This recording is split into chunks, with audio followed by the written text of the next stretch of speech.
Sure. I'll talk it out. Yeah, let's just have a conversation. Track 3.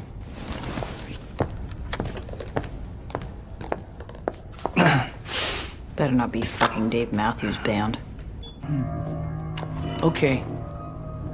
Those of you who don't want to be a part of this can leave now. Derek, please listen to me. But if you choose to stay, which it seems like you guys are choosing, Derek, please. you understand and agree to the following terms and conditions. Derek!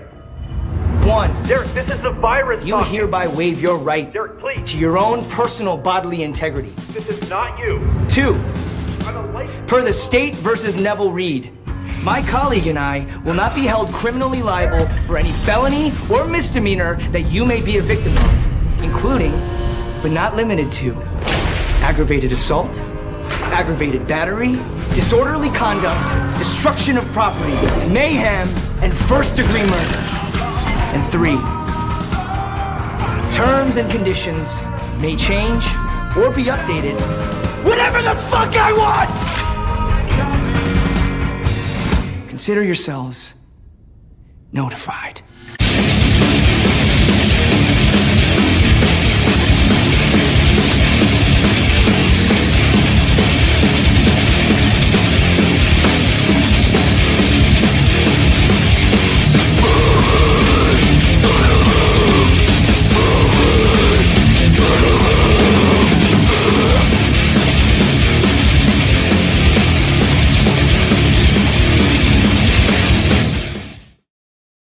What up, everyone? DJ Anubis here with my co-host Edgar Allan Poe. Foe.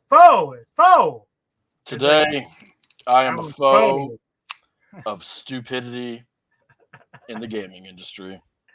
Necro Minions Lives Matter. They deserve better, and I will fight today. So my co-host and I, who normally do Poetic Carnage, we will probably do another episode in a couple weeks because the NFL is just around the corner. But currently, the state of the world is in chaos because of Diablo 4, as we like to call it now. We got a lot to say on this. Obviously, the main streamers and whatnot are doing their thing, and they're constantly putting out content on this stuff. But for you and I, this isn't just what we do. This isn't just gaming stuff that we do. We do sports, we do metal, we do... Do a little bit of politics every now and again. Sparingly some politics. It isn't just gaming, so we're not going to spend every hour on the hour talking about this. But we've got our stuff set today to dive in a little bit more into Diablo 4. I know I played the first Diablo way back in the day. Old. Yeah, and then I played Diablo 3, which I actually. You were there from the beginning with Diablo 3, right? Yeah, I was there at launch. Yeah, so I didn't get into it till about 2016 or something. So by then, they had kind of worked out those kinks in that game. It still had some problems. It had a lot of repetitiveness. There's other issues that it had, but I felt that overall it was a really good game. I really liked it. I did. I know you were different on that feeling with that game. It became great. Yeah. It became great, is what Diablo 4, we all got excited. We all spent our $80 or whatever it was to get the pre-game and play the betas. Did you play the beta at all? No, I did not do any of the betas. When the betas started dropping, my interest in the game actually increased. I watched some of the coverage, some of the streamers, the YouTube videos and whatnot. Mostly because, like, to your point about me and Diablo 3, I was there when it came out and it sucked, and I'll do some comparisons about that, although some of it was different. And then I decided that I wanted to fucking get super stressed and got a bachelor's degree and then got a fucking JD because I hate myself. And so that's why I missed a large portion of Diablo 3, but it did become a strong game. Yeah, so I played the betas both in March or April, and then again about 2 months ago. And the first time they put the beta, I actually kind of enjoyed it. I really was having a good time with it. It was only for that weekend, and I was enjoying it. Second time around, I struggled a little bit more with it. I was concerned, but I figured, hey, they're doing this for, to be able to get the final product out to us when it gets released in June. And then it came out, and it's been up and down. Like, I know you're with me. This has been up and down.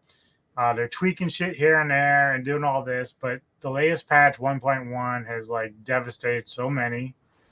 And I'm gonna let you get into why what you did with you, because you've been playing on console. I've been playing on PC. Yeah. As far as our discussion tonight, I've got a few clips from other gamers who I've kind of edited them up, so if they're kind of choppy, that's I'm not a professional, but they have certain things they're saying that I agree with, and one of them is Asmon covering another guy who talks about something. But you and we're going to dive deep into this a little bit because there is a lot of issues. There's things that I wish they would do. Yep. That would mimic what D3 did. Like, you don't have to do everything D3 did, but there are certain things about D3 that I like that they didn't do here. Yeah, and you know what? I'll start with that because this is the biggest point that I can make. Okay. Every Diablo game has built upon itself. Okay. So, for instance, the biggest complaint that people had about Diablo 4 from the beginning was why don't I have a tab for gems? Why are my bags so bad? Like, Yeah. why is my stash so bad? And if Diablo 4 existed in a vacuum, if it was Diablo 1, you might forgive people for that. But if you go back to Diablo 2 or Diablo 3, they had, at least at some points, proper backspaces, right?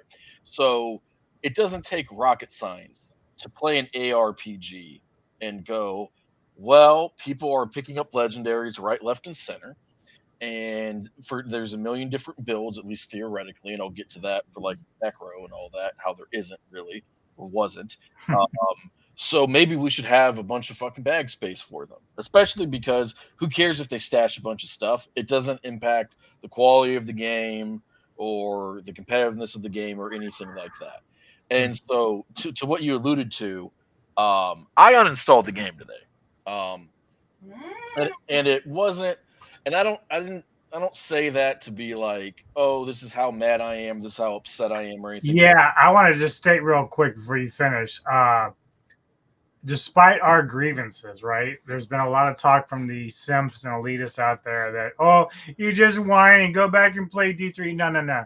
Our lives don't matter as far as like the world's not going to end if Diablo 4 we don't ever play it again. Yeah, Let's exactly. make that clear. There's other games to play. There's other shit we do in Yeah, life. no, 100%. Just because we have a grievance with this doesn't mean that like we're gonna like go commit harry somewhere, right? Right, We're not doing exactly. that. And don't be a weirdo and get online and try to dox the developers and do heinous shit. Like, don't. But we're entitled to have our opinions, and I've given Blizzard a lot of money over the years, so I feel Yeah. like I can speak to it, and Blizzard does Blizzard stuff, and we used to say that happily. But like, why would I uninstall the game other than the very obvious? My PS5 only has X amount of space, and I put a game that I want to play on it. And it boils down to, I have personal issues with the patch myself as an individual player. I have overall or more like macro issues with the game in general. So I'm going to start with like what's frustrating me as an individual player. So I'm not saying that this is right, definitely not saying that it's wrong. I'm just saying it's how it hit me. And what I hate in life in general,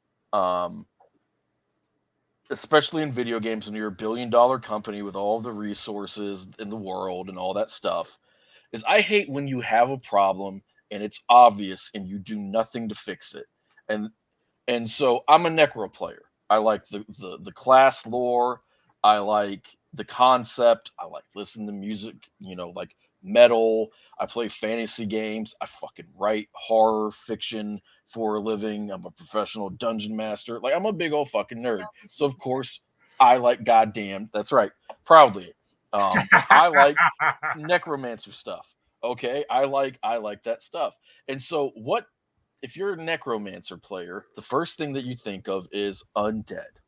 Yep. So when the game comes out and you can level up with a necromancer and have your skeletons and your golem and all that, but you get to the end game, or at least you beat the campaign, and they're worthless, you can be like, well, the game just came out, they're tuning. It's not really cool that they're worthless and that all the builds that are viable don't use them. But okay, whatever. And then they do some more patching and more patching and more patching, and then they drop the big patch, and surprise, minions still suck.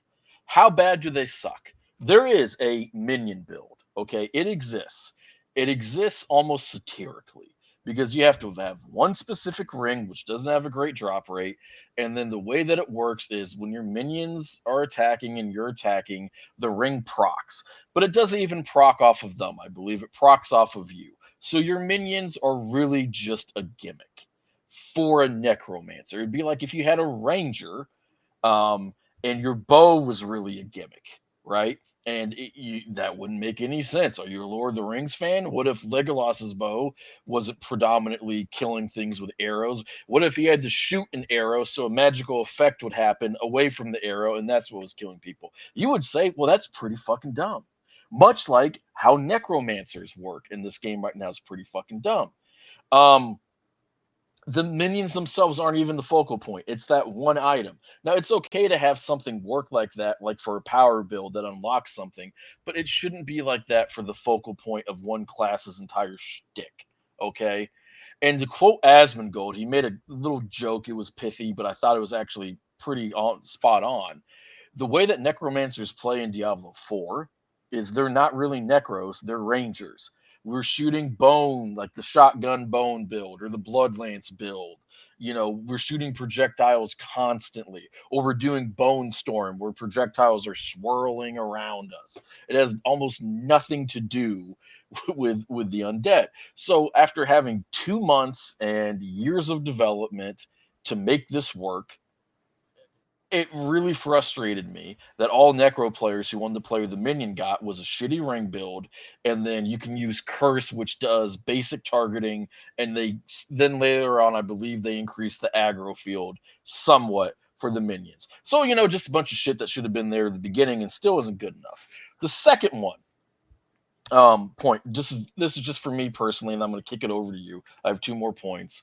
um and I took the time to write this out, so I am going to quote myself, and that does sound pretentious, but I want to make sure that I get this Oh, right. you wouldn't be poet if you weren't pretentious. If I wasn't at least slightly pretentious.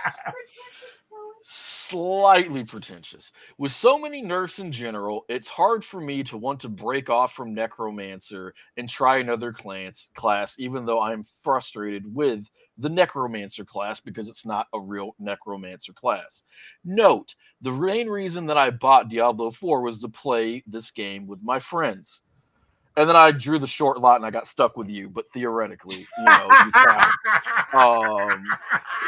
But the Necromancer is near and dear to my heart and was also a prominent reason. So I gave Blizzard $70, even though Diablo 3 fucking burned me, and just using the auction house got me locked out of my account. Because it was super buggy, and Diablo 3 was pretty bad at launch outside of the story, and then it became a good good game X amount of years later. I was like, okay, I'm giving them $70. All I want is a game to kill some time with and have a great campaign mode. And the campaign mode is amazing. Yes. I'm not even going to tell you to not buy Diablo 4.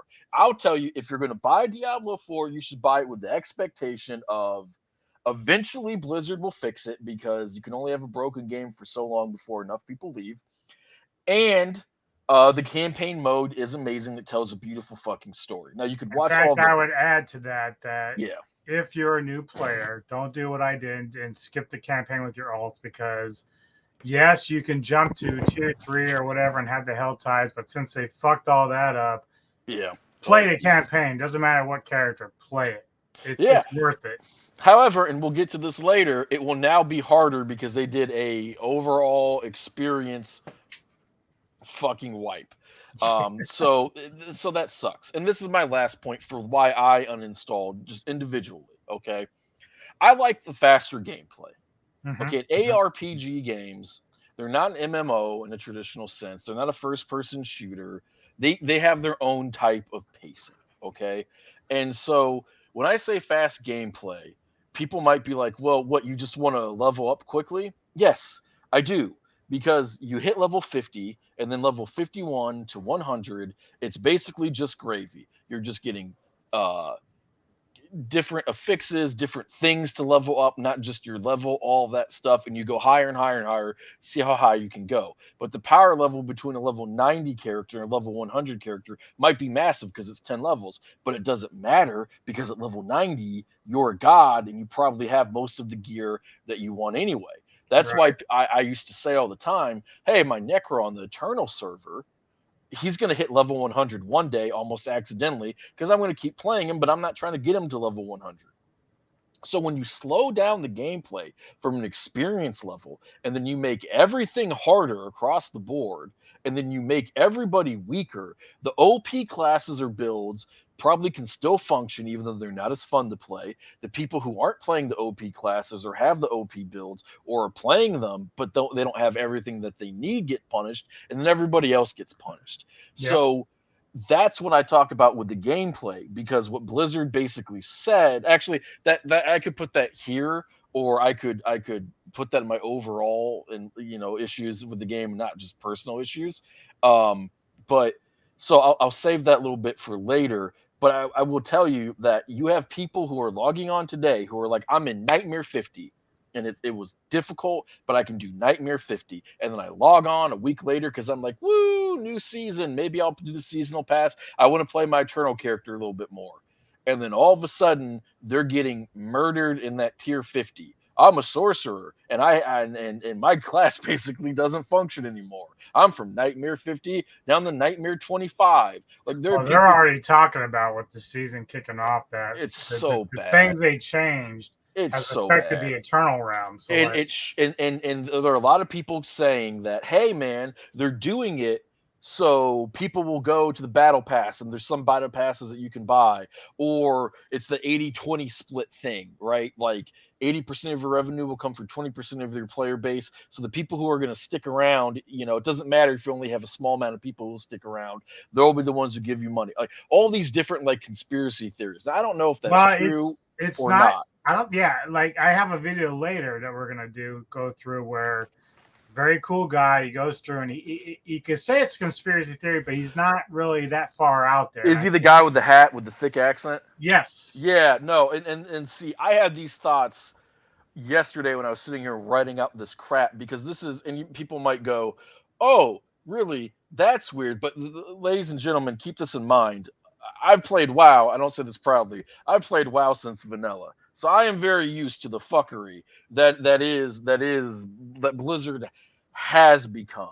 And I was gonna cite to that guy. I was gonna ship you the clip if you didn't have it. I figured you'd get it.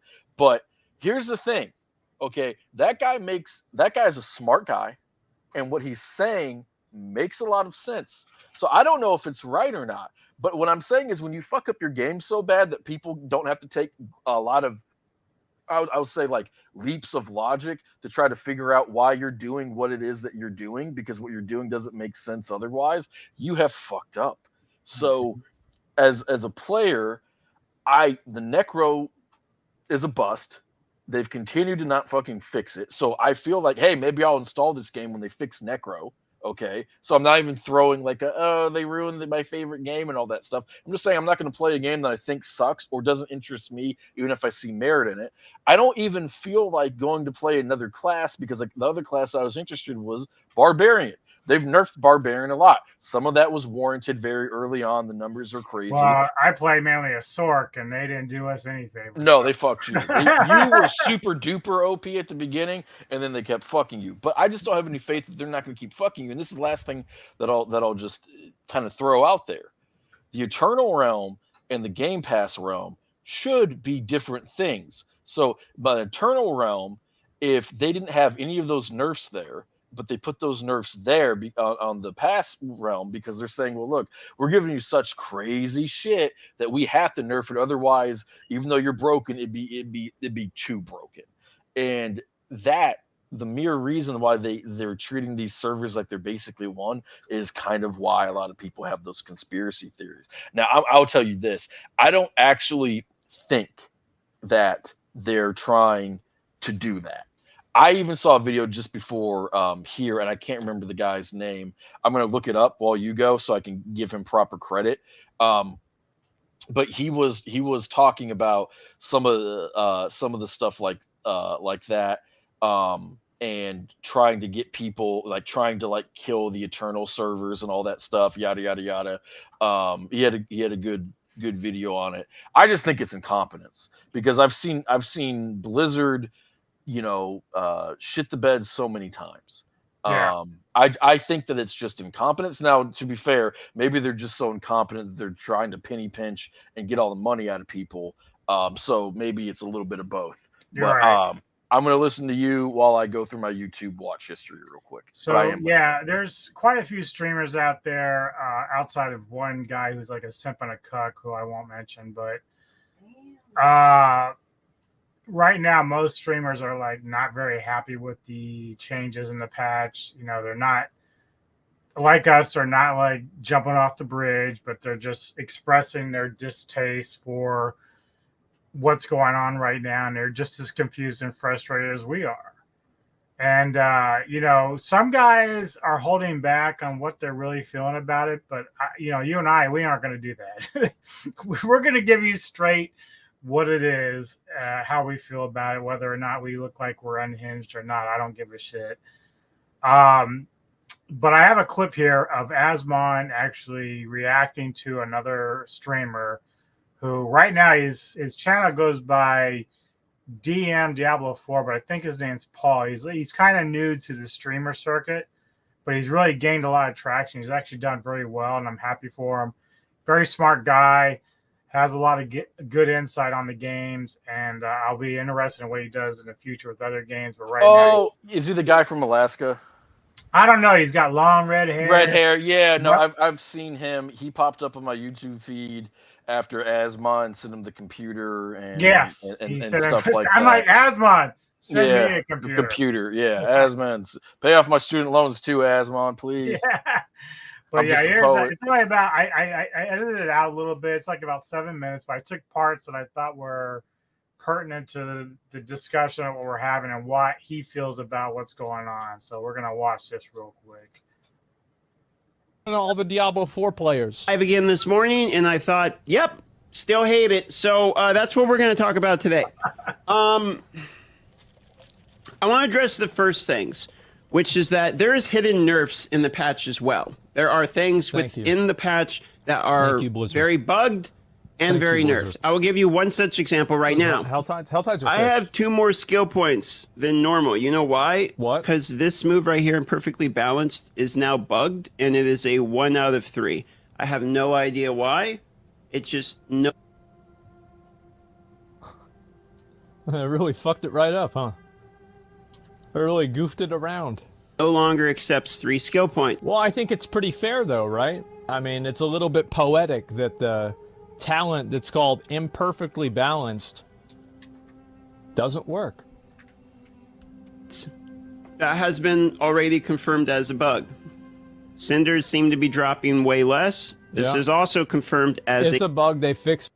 Yeah, they did fix that. They said they put it back, but now it still costs you like 250 fucking cinders for one mystery chest. It's brutal, because what they did, and it's almost, I'm not a conspiracy guy, but it's almost good that it got bugged, because it detracts from the fact that I believe their drop rate was reduced. They changed some stuff in Helltides. So I think some of the stuff costs more. I think that they did nerf how much their drop rate as well. Yeah, and they made the monsters harder. So you and I, we were running Helltides together constantly. And even solo, I can do 2 chests, 2 mystery chests within the hour. But now, there's no way you're going to get that done. No, and people might ask, well, why does that suck? And because it makes it harder. Do you not want a challenge? Okay, here's the thing. The point of Diablo is to get the gear to keep challenging yourself. It's like when you're lifting weights. No reward. No reward. And so it's like when you're lifting weights to get stronger, and you're like, whew, I can do reps of 225. Okay, imagine that your goal is just to see how much you can get to doing reps of 10, and then all of a sudden that somehow that 225 that you're repping now has to weigh 300 pounds for you to be able to lift what is really 230 pounds. Like, I know that it doesn't work in a real world setting, but that's basically what this freaking shit is, because I need this gear to be able to go up and do more dungeons, or right. And it was already kind of bad because you and I would run these. It would drop 6 or 7 legendaries, which was great, but like a majority of that you couldn't use. It was trash. Now, some of that is the mystery part. Some of that is they're vomiting out a lot of gear, which I get that. But what I'm really saying is the system worked, and you just made it harder for no reason, which makes people think you want them to either play the game differently or spend more time playing the game. And those two things are at the heart of every hypothesis people have for why some of these changes have happened. Yeah, the only way I would want to play Hell Tides, which I have no interest in, the only way I would do it right now is if there was a guaranteed nothing but legendary drops and guaranteed higher level like you can use. Like, it's the only way I would do the Hell Tides at this point in time. Yeah, and I was about to say, well, the experience is still pretty good, but I believe it was a couple mini patches ago that they nerfed the experience that you got out of Hell Tides. And we had a blast doing Hell Tides. Like, we would literally, get done with a Hell Tide and be like, damn, I wish we could run them consecutively, because they could be a lot of fucking fun. Yeah, because we would try to do Hell Tides, and then we'd probably go to a world boss or to a Legion event. Exactly, and then we do tree of the tree shit, or kill Elias. The big. I should note that recently I took my Necro and beat Elias by myself, but I had my minions, and by the end of it, they were all dead. That's right. I barely got through it, but they were all dead. Like, I gotta give them credit. I think I saw in the patch that in Hell Tides or boss fights or something, the minions will automatically respawn when they die. So I think there's some part of the game. It's not constant, but there's some part in the game where they will respawn now. That would be a really. I don't know where that is, because I gotta admit something here. I attempted season 1. I created a character, Necro, created minions, went up to level 10. Now, this is the one thing I do like. I looked at what they give you, right? So you talked about those special things they give you. Well, once I got to level 10, I got like a mount. So that was cool. However, nothing else has much changed. I'm playing the campaign. I'm just doing everything. I figure I'm just going to take my time, because what's the point of rushing anywhere, or what's the point of skipping it? Not doing that. But nothing really has changed. I was watching the minions to see how they took the damage. And so far, even though I'm only level 10, they're not dying. But that doesn't mean that 10 spots from now, 10 levels, they're not going to start dying. So I don't know what to expect. I know that they did some sort of maintenance before season 1 kicked off today, and they kind of adjusted some things. I don't know, good or bad with that. They did add some buffs, but I don't know if I'm gonna go back this season. I mean, they have some things in there that's cool, but like but too bad half of them are never gonna happen to you, right? Because the items, it's bad somewhere in there, and this is my main point with this. Your minions should automatically respawn when they die, not like 2 seconds later. That would be broken and OP. That's a constant issue with like even streamers, because you only have like 4 skills you can use outside of your 2 buttons for at least for PC. 2 of those for Necro are dedicated to your golem and your fucking minions. Yep. So that's a waste. And people would say, oh, well, if they automatically respawn, then you're not hitting that button, so it's a waste. And what I would say is, I would happily, I'm just speaking for me personally, say that I only hit this stuff when I'm outside of a fight and I need them to respawn, and then have a dead button, just like barbarians do with their 3 dead shouts at endgame, to have them respawn so I can focus on not getting one-shotted by the million different things that can kill me. Same thing with the golem, but at least with the golem, when you hit its button, it does something. it does its thing, It like does like depending the on smash, what it is. Hulk smash. Right. Yeah, exactly. And so basically, it just shows you that they can fix some of this stuff, but they choose not to. Like with Curse, you can target your pet. No, you can aim your pet in a general direction. They will never have perfect pet targeting with a Necro player. You should understand that. You should understand that AI can only go so far, and it's kind of a built-in nerf in a way. However, it can do better. And, I could go ahead and throw that up there with my personal issues with the patch, which made me uninstall this fucking game. With that being said, please continue. I'm sorry. Yeah, I think Paul kind of gets into the whole, like, the one-shots here in this video. So yeah. W to Blizzard. They did fix it. Thank you, Blizzard. Good job. It shouldn't have been a bug, but thank you for fixing it. A bug. You know what that was dropped? The tier in which Small Nightmare bug. Dungeon I can clear. And that one's not a bug because my character, when I logged in today, not only did less damage, but took way more damage. Yeah, the problem with this game already was not that I'm surviving too much. I don't know where that came into the equation and why you probably saw me be basically shocked when I was going through the patch notes. I was trying to be like, okay, well, maybe there's something I don't get. Because I'll be honest, a lot of times I don't understand the patch notes as much as other people. I'm not a pro at this game. I try my best to give basic tips and entertain the audience. I know that. Yeah. I'm trying. Okay? So when I read these patch notes, like the Barbarian nerf and the Rogue nerf... Which Barbarian nerf? Which one? There's just been so many. I don't even know what he's talking about. Nerf, sometimes I miss things. But I can't miss it when it stares me in the face when I log into the game and bluntly see, oh, I just die now. And what I don't understand is that this isn't a game where it's like I go 100% HP, 80% HP, 70%, 60%. Yeah. Oh, I better heal 50%, 40%. Oh, no, I made 3 or 4 mistakes in a row. When you die, you make one mistake. Well, you get feared into a stun, into a knockback, into a freeze, into an explosion from a mob, and then your dots kill another mob, which causes an on-death effect to occur that will then, because of the on-death effect, will fear you again, and then after that fear, it'll aggro you into other mobs because it moved your character, and then all of those mobs will attack you and body block you to where you... That's so true, dude. Like, I just recently moved every character to tier 2, right? It serves no purpose. I don't gain anything, but the reason why I did that, I have a level 55 rogue, and those orange circles that you and I love to do all the time? Yeah, they're great. So I went in there and I'm fighting, and normally don't have an issue, but after the patch, I got cornered in the middle and I got gang raped and I died twice trying to complete that. Twice on tier 3. Guys, prior to that, I wouldn't die. I wouldn't die prior to that. Guys, we're casual players. Yes. Yes. We are... We have day jobs. Yeah. We are, I work from home.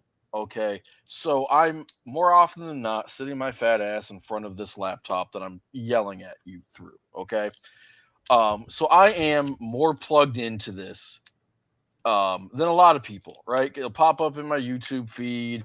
I'll see it pop up in my social media, and I'll read the patches and all of that. But my Necromancer is not even level 80, and I've been playing since pretty early on when the game dropped, maybe like day 2 or day 3, maybe I'd have to go back and check, maybe a week later, but I've put 81 hours into the game, okay, since it's been out, and a lot of that has been dicking around with you, right? Yeah. So we're not hardcore players. No. We might be more tapped into all of this information and this stuff because we tend to be creatures of the internet. You have a day job, but you have a million other shows that you do. So you consume to do your job and to network and know people. You have to spend a lot of time on the internet, which and you're also a hobbyist. When you love something, you become a hobbyist. But it's not like you've played this game 400 hours with your own website with ad revenue to live your life to pay your bills. Yeah, because basically I've got my music, Yep, movie stuff, whatever, and then gaming's like right here. Like I love gaming, but it's not like the only thing I do. Your schedule is flexible enough for you to be able to make time for it, but you pretty much know how many hours a week you're going to be able to game. Okay, it's the same thing with me. I haven't played, and I was planning to take a little bit of a break on Diablo 4 for the upcoming season. That way I wouldn't be as taxed. It'd still be fresh. I'm in my 30s now. I can't play the same game a million hours a day every day and still fucking love it. I can't.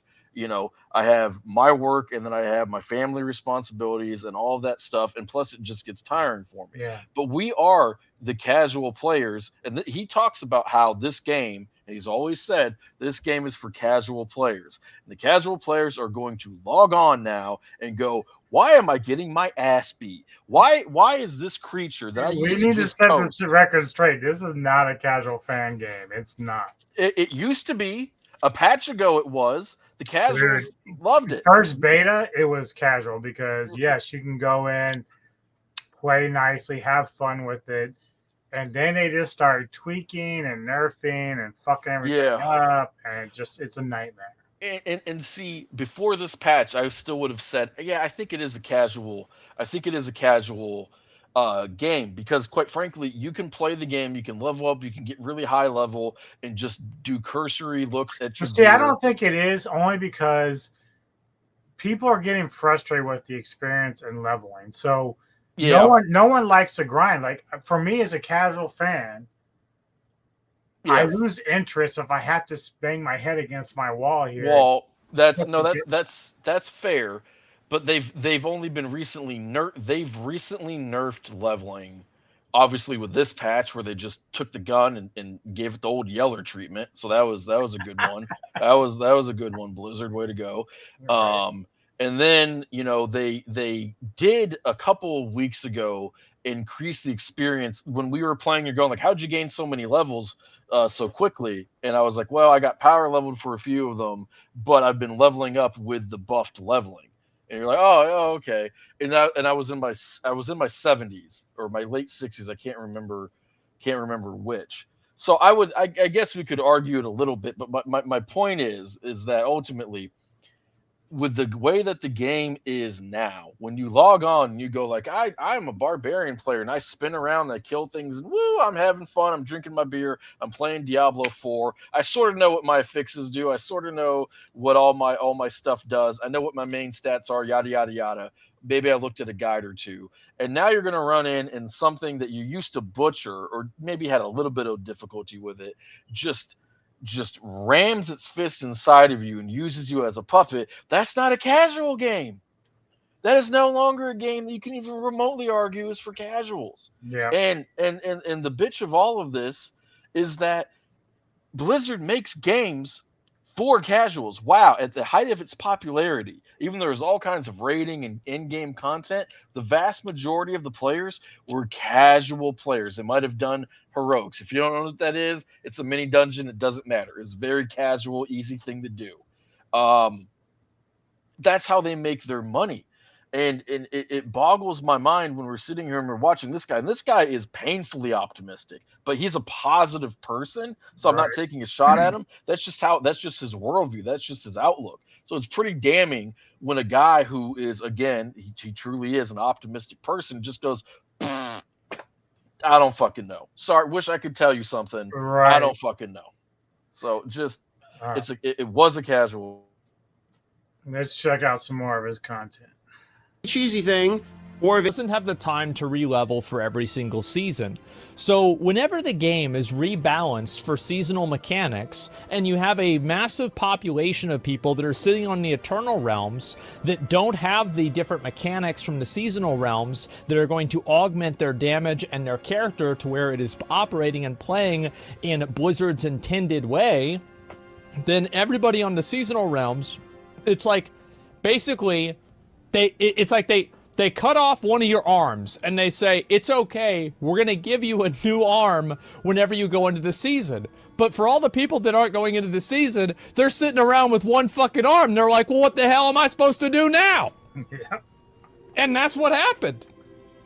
And they gotta wait for Blizzard to put the arm back on for a week between the seasons, and then they cut outside the house, but that's just common sense. I've also, and me and everybody else that looks around says casuals aren't going to hit level 100. They're never so gonna why hit are we 100. nerfing experience Yeah. for casuals?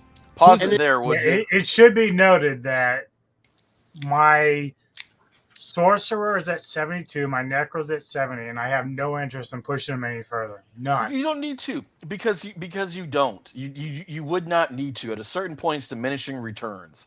I'm going to play this game, and that's not a knock at the ARPGs. That's just sort of built in. Okay, let's say they're, for sake of argument, 92, right? Not 72. Okay, so I'm 92. I have my best sword. I could get the sword to drop again, and as opposed to having 1500 attack power, this one might have, 1530. It's more. It doesn't truly matter. It's cool if you get it, but it doesn't truly matter. You have people hit 100 because they're completionists, because they love the game that much, because they want to be able to do guides for people to show you this is how you start, this is how you could finish. You've had people who've just played the game a lot and they've got it. Yada, yada, yada. Obviously, you have the people who are doing the hardcore rush. You have the hardcore players who want to get 100 because they're hardcore. I don't get it, but I respect it. Yada, yada, yada. And they're talking about these nerfs. Okay, for the people who haven't totally looked at the patch or they're thinking about getting Diablo 4 or whatever, I just want you to know what nerfs we're talking about. Like, this is a flatline nerf. They have nerfed experience categorically. Critical strike damage, vulnerable damage, cooldown reduction, affixes, everything. So let me just put this within context of you. If I'm playing a class where, like, my Necro build, like I can't remember if it was my Infinimist build or my Sever build. One of those two builds, one of the great things about it was it wasn't gear dependent. All stats were good, okay? It scaled nicely. So crit was great on it because crit's just good in general, but it wasn't mandatory. So let's say I'm still playing that build and it's solid, but it's not great. I'm not going to take it to try to break leaderboards. I wouldn't try to replicate it on the seasonal thing or whatever. And you nerf it. You've just nerfed crit, period. So now my cookie cutter, take on all comers, be okay no matter what, not OP, but solid build just got nerfed. Even though my build's crit damage is not a problem with the balance of the game, you have nerfed it, which brings me back to a point I made earlier. So the classes that have to have 100% crit, they just got weaker. Maybe they should. Maybe they were doing too much, but they just got weaker and it's not fun, but they can withstand it. And other classes and other builds in those classes no longer are as strong, which means, let's say that the seasonal pass did not come out this week. Let's say it comes out next week, just for sake of argument, or a month. Let's say it's a whole month. So in that hypothetical month, you would have killed or greatly mitigated a bunch of builds that weren't problems. And that's the issue, because Eternal is a valid way to play. I laughed at a lot of the new Diablo players who were like, what do you mean I have to buy a season? What do you mean it's a season? I spent $70 on the game. I didn't even Google for 13 seconds. Because it's dumb and they sounded dumb and they should have been laughed at. I'm not saying shame, but it was kind of, you're kind of dumb. Kind of dumb moment. Shame. Doesn't mean that they're dumb people. Some people who play Diablo 4 they're for the dumb. first... They're dumb. I mean, it's a moment of dumbness, but it's like there were engineers and doctors and lawyers and accountants and electricians who did that. But it's just kind of like Google what you buy or don't complain about it type deal. But there are people who just want to play Eternal, and that's a valid way. Like, that's how we started. That's how we all literally started. It should be honored. And this is something you will see on Twitter, on Reddit, on all of these videos. The obvious fix I'm not Einstein saying this, but there's obvious fix would be that players on the Eternal Realm would have the different stats or rates that we were talking about earlier, or they would have different things to kind of comp them to the seasonal players' powers if you're just going to hit them with categorical fucking nerfs on both servers, even when you don't have to. But the reason why they don't want to fucking do it, and Asmongold brought this up. Now, this is something that I remembered from Shadowlands, even though I didn't play that much of it. My friends played it and they complained about it. I don't think it was called a fixes. I can't remember what it is. It was some mechanic where Dude, people Shadowlands was like a fucking like. It was one of the most hated things. It was horrible. It got good at the end. It didn't matter because nobody played it. But there was some mechanic where you put time and energy and resources into, and people wanted to be able to change it on the dot, like talents, like actual hardcore talents, like you could. And Blizzard said no, we couldn't do it. You can't program it. And Asmongold talks about this, so I want to cite to him. But then the lawsuit happened, and all that shit happened. And next thing you know, ta-da! To try to take bad press away from them and appease players, they put that change in. So when they tell us that they have to do this, when they opt to not treat the servers equally, when they opt to just do this stupid shit, what they're really saying is we're a $1 billion company.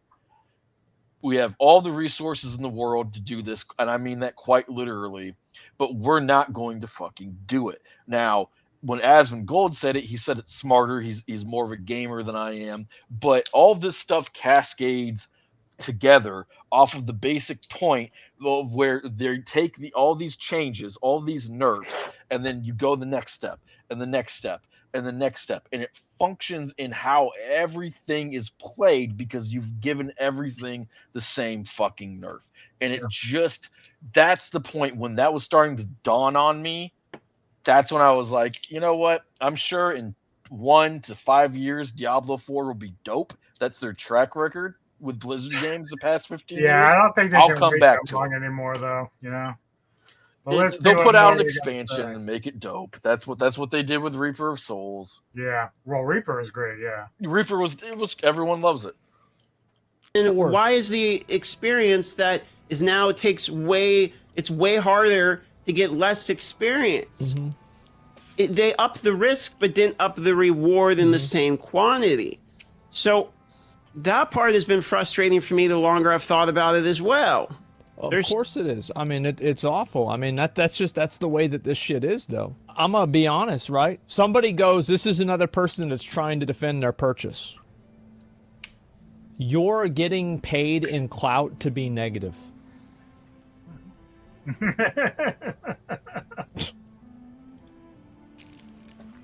Okay. So where were you whenever I made all of the videos defending Diablo 4? Where were you? I want to know. Where were you? Where was it? Where were you?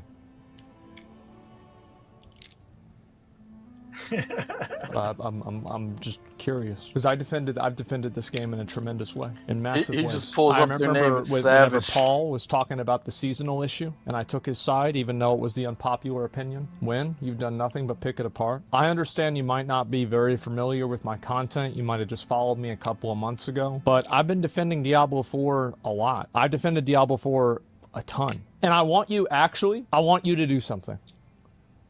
Tell me one thing that I have said that's wrong. One thing. You said we love Fortnite? I have fun leveling. I don't know. And that is the mind of the detractor. That is the mind of the Diablo 4. Would you pause that real quick? My 70. So, folks, I will tell you this. All right. Asmongold's real smart. He's a smart guy. Okay, I don't agree with a lot of the arguments that he makes in general. He and I have, I think, a pretty different worldview on many things. However, as a point in life, just in general, if you think somebody's wrong, right? If what they're saying doesn't have the ring of truth to you, but you don't know why, you can keep that to yourself. And then you can go look up some more stuff and go, oh, that's weird to me. I'll give you a real quick example. I was sitting at a restaurant one day with a handful of friends, and this was many years ago. It was a seminal moment for me. but they were talking politics, and I didn't care. Right? It wasn't super heated, but somebody was saying it doesn't matter what they were saying something about the economy. Okay, and then this wasn't me when I really kind of like grew up and matured. This was me like a year or two out of high school. And they said something, and I remember what it was, but it doesn't really matter. And I went, I don't think that's true. I think that might be wrong. And I sat on it, and then I looked it up later, and I did find out that what they were saying was incorrect. They weren't trying to be a bad person or a liar or anything. They were just wrong. It happens to all of us.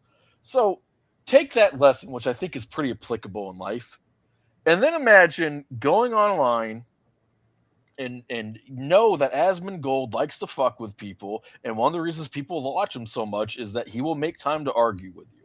So in general, if you think that what he's saying is wrong, but you don't know quite what, and you want to do some more research, you can just keep it to yourself. And then you might look into it and go, you know what? I was wrong. And then that way you don't get sacrificed by the guy who has a bajillion followers on Twitch and YouTube. Well, the funny thing about Asmongold is like, he reminds me of you. Because oh, God. Just when it comes to like the forum. So like you will go into a discussion, you will explain your stance, break it down. This is what he does with games. And then you'll get, if you know this is true, there are people that come back at you, and they have one line sentence that says, you're wrong. Oh, yeah. And so, like, that's what he gets at. He's like, okay, if I'm wrong, tell me why I'm wrong. Why? Explain it to me. But people are either so lazy or they just trolling, like they don't have an answer. And so they sit there and they just argue with you for the sake of arguing.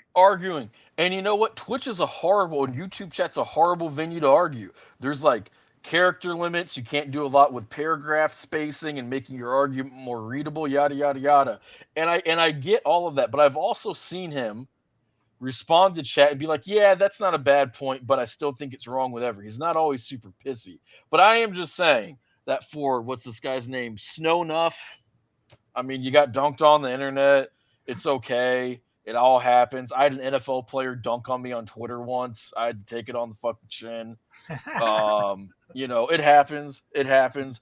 But just as a general, and we try to sprinkle some of this stuff in here, even if they're wrong, if they know way more than you and they're in the business of content creation, you should probably leave them alone. It's like trying to argue with a comic.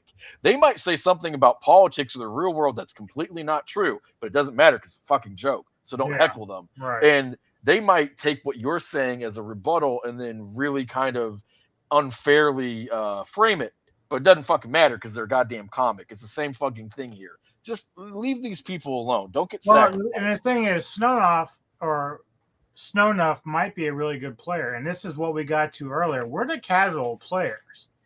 Yeah. I understand there is like a small collective of really great players. And I'm going to get to this a little later when we talk about the difficulty of levels. But if you're really good at this game and you're like blasting through it and you're having a great time, I commend you. I really do. Have fun. That tells me that you are a really good player at games. I am average. I find certain games I like, and I find like whatever difficulty levels that I like, and I play them. Mm-hmm. There's some issues with D4 that I have in that regard, which we will talk about. But Asmon is not saying that, oh, Snownuff, you're wrong because you have a great time playing this game. That's not one thing he's saying about this. He's just pointing out issues with the game. He actually enjoyed the game. He actually hit 100 with the game. So it's not that he's like really trying to smash the game. He's just pointing out the flaws. And that's what Paul's doing too. It's like we all enjoy it to a degree. Yeah. There's certain things about the game we really like, but at the same time, there's just things that could make it better that we were trying to push for. Right. And if you can't, a week ago, everybody was stoked for the season, stoked for the patch, even if they didn't want to do the season. Right. All right. And so there's a lot of people who were happy. Asman did a video where someone was he had a video, and in it somebody, it might have been chat or it might have been somebody else, a video he's responding to, saying, "Oh, the game's dying because people have stopped playing. It's not as big as it was at launch."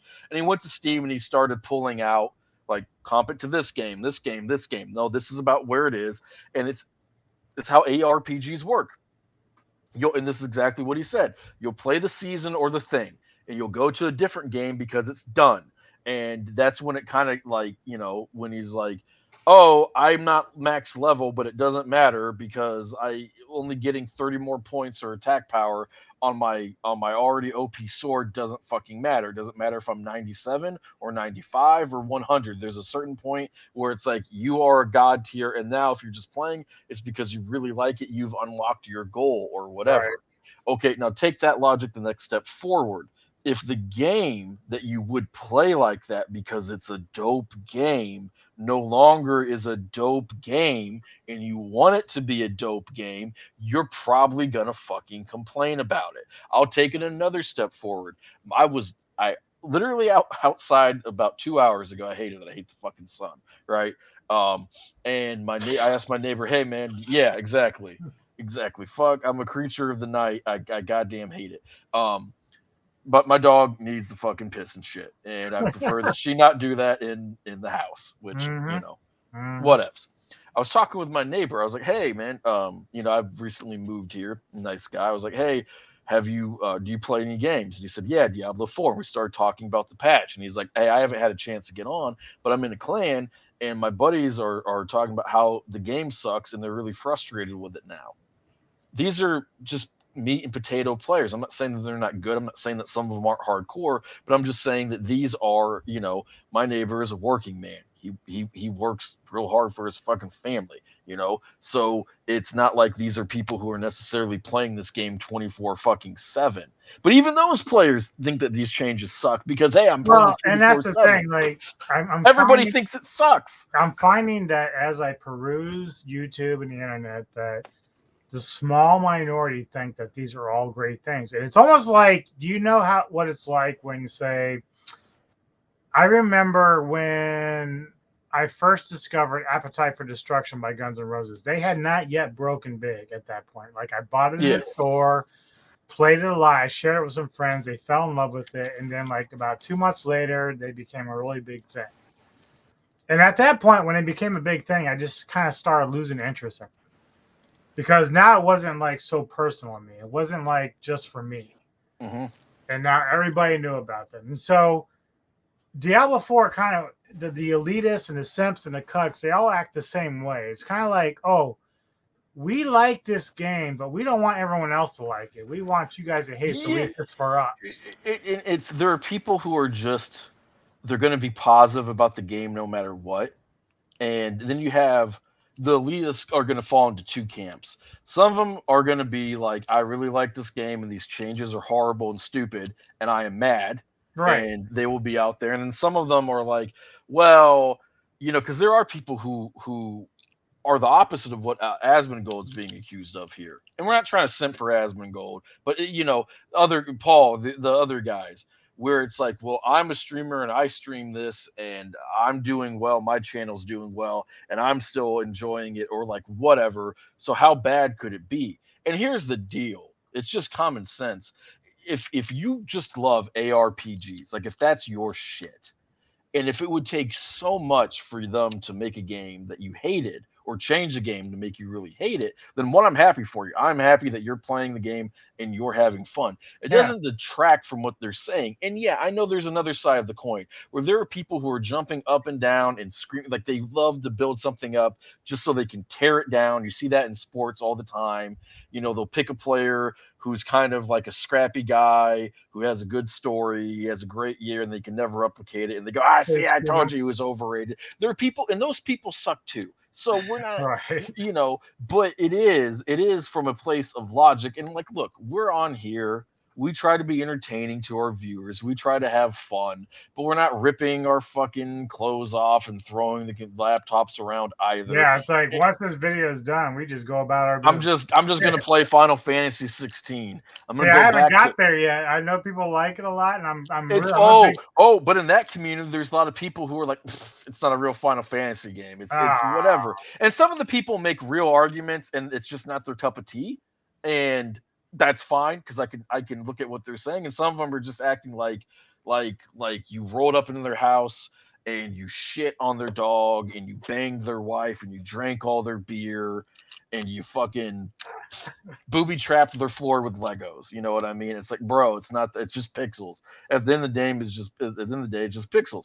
But you know what? We both like this game. We both spent a lot of time playing this game relative to how much free time we have for games. We played it together. It makes for you can do something that makes for good content and not trying to be exploitive. So. Yep. And the other thing is, don't use Legos for booby traps. That's sadistic. Just don't. All right, let's try to get this back down. Here we go. $5 purchase. And I just want you guys to understand that the moment that any of these people's criticisms of what I'm saying is put to even the smallest test, it becomes evident that not only do they not understand the game or what I'm saying, many of them don't even understand the English language to begin with. Staff. So only some classes are even going to be able to use the damn thing. Right. So the community has been very boiled up, so much to the point that they're kind of doing a campfire chat on Friday to discuss this, which I can just already see the Twitch chat and how this is going to go. It doesn't matter where you go. You can go to any YouTube video. You can go to any Reddit post. You can go to any Twitter post. I don't see anyone who likes these changes. No, nobody likes them. Why did they nerf the teleport out of the dungeon time? Why did they do that? Everything from avid fans to people that, don't even like the game. I actually talked to the Act Man on the live stream, and asked him, did you think that these would be the type of changes you'd like? He's like, yeah, maybe make it more difficult. But, it's like even someone who played the game a little bit and didn't like it, they're not going to come back to these games because of these changes. Well, nobody's going to be like, wow, so my character's worse? I can't wait to else. Yeah. Yup. There. Real quick. Because this was... So, when I was talking about, like, my list of arguments that were less personal and just more like, this is the issue with the game. Just quick recap. And we'll get to that because it segues nicely. They did a massive, just categorical nerf that wasn't needed and it was lazy. Nerfing experience is super punishing, and just the obvious thing people complain about power leveling. Power leveling does absolutely nothing to change the balance of the game. If my friends power level me to level 100 and I'm in the season and then I'm trying to break a fixes, that's still my skill versus yours. It just means that my buddies helped me out to get there. It's the equivalent of using proxies in a Magic the Gathering tournament, which would still be cheating, but it actually, in here, it's not cheating. And then lastly, your characters are worse. Nobody likes playing a worse character for the sake of playing the worst character. And then that's when, we talked about like the speculation of why people are doing that, or like why Blizzard, is doing this, to make money or to save costs or whatever. And in this one video, this 7-minute video, they hit all that. This stuff is intuitive. It's intuitive. Yeah, the thing is, like, one thing that I notice, okay, at least I keep hearing from Blizzard, is they want this to be like a game where the clients, the players come together and do something together. That's why, like, whenever when you're near a group, so say like a Legion event, we're all getting more experience by being together. If you get a group and you go into a dungeon, you get more experience from being in that group. The problem here is, again, casual player is when I get on, like, it's really just you and me. Like, my guild, my clan is just you and me. Yeah. I don't know enough people in the world out there to go and do this as a group, because I don't have the time, but two, I don't know enough people. So I'm a solo player mainly. So the one thing that hurts me with this game compared to D3 is no offline. And Second that was an thing issue is- with D3. There was originally it had no offline. Right. So the second thing is, if you're going to make a game where you're basing it off teamwork and everything else to kind of like encourage people to gather, why not utilize what WoW does with like queues for like dungeons and raids? Like, why not do that? So that if I want to go run a dungeon, I can queue up with people I don't know, but I'm going to get that experience by playing that dungeon with those people. And to your point, if you're going to go do the world boss, or you're going to go do the Legion event, or you're going to Well, go the War do Boss is great because all you got to do is just fucking show up. go up and the people will be there. Right. But that means that you are beholden to other people playing. So you're Right, beholden right. to the variance. I've done a world boss at 5 o'clock in the afternoon, and a bunch of people are Now, there. of course, the only bad thing is right now because of the server issues and the lag that the cross servers are using, because I had to shut it off. Yeah. Like whatever they're doing with the patch is fucking everything up. Oh yeah, and they and some of that is to be expected because like it's obviously going to happen, and it's Blizzard and they've not had clean launches in a while. But to your point, they wanted to have it both ways because they don't want to do the queues or whatever because people would say that would feel like WoW because people have floated that idea before.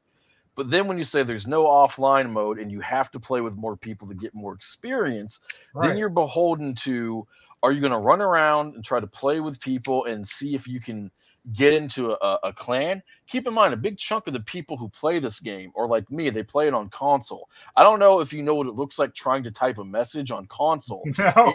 It is. It would be easier for me to learn Russian and then teach it to my dog and have her teach you than it would be for me to type out on my console, through my controller, "Hey, what's going on? Could I join your clan? I too enjoy killing monsters, not with minions, because fuck them, but it would be great. I'm Edgar Allan I remember when you and I first hooked up for this. Oh, Like I was like, I know "Hey, what you're gonna say. I invited you," and you're like, "Really? Where? I don't see it. How do I get to it?" Yeah, I would, because I was a solo player. I hadn't played Diablo in forever, and I didn't play Diablo 3. It came out on console eventually and stuff like that. Or but that was really funny because you're like, okay, now that we've gotten that taken care of, and then you start talking to me like I was 5. I'm going to invite you to my clan. Do you know what a clan? Fuck yes, I know what a clan. You fucking prick, you motherfucker. Boy, it's yeah, and it's the thing with it is, I look at these videos like Asmon's doing his react, or this gentleman when he did his video and all that stuff, right? So much of this stuff, like they're more eloquent, they have more details and whatnot. Yeah. But these are literally things that when I saw the patch, like I read the patch, like it came out, I was like, oh cool, patch is out, and I pulled it up on my iPhone, right? And I read it. I liked and all the fixes yeah. they did, but then they started doing all this other shit. Yep. I pulled it up on my phone and I read it. I read it from start to finish, and I was like, "This is ass, and this is terrible." And I literally thought of the 4 main points that I had that are less personal, right? I thought of pretty much all of them, and I watched these videos and I fleshed it out. And I had some thought criticisms I had ended up not being right.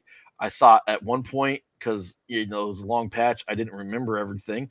I thought that they hadn't done anything with the pets at all for the necros, yada yada yada yada yada. But a lot of this stuff is just so common fucking sense, and we're doing a video on it because some people don't know. Like I said, there's a lot of casual players logging on right now on the Eternal Realm trying to figure out why. And I feel bad for like any hardcore player, and I would imagine that hardcore players pay attention to the hard hardcore notes. is abysmal, dude. They're gonna be pissed. Like, Oh yeah, they're gonna be more pissed than we are. Yeah, if you're a hardcore player and you didn't read the patch notes and you just logged on to your Eternal server to play for like whatever reason, right?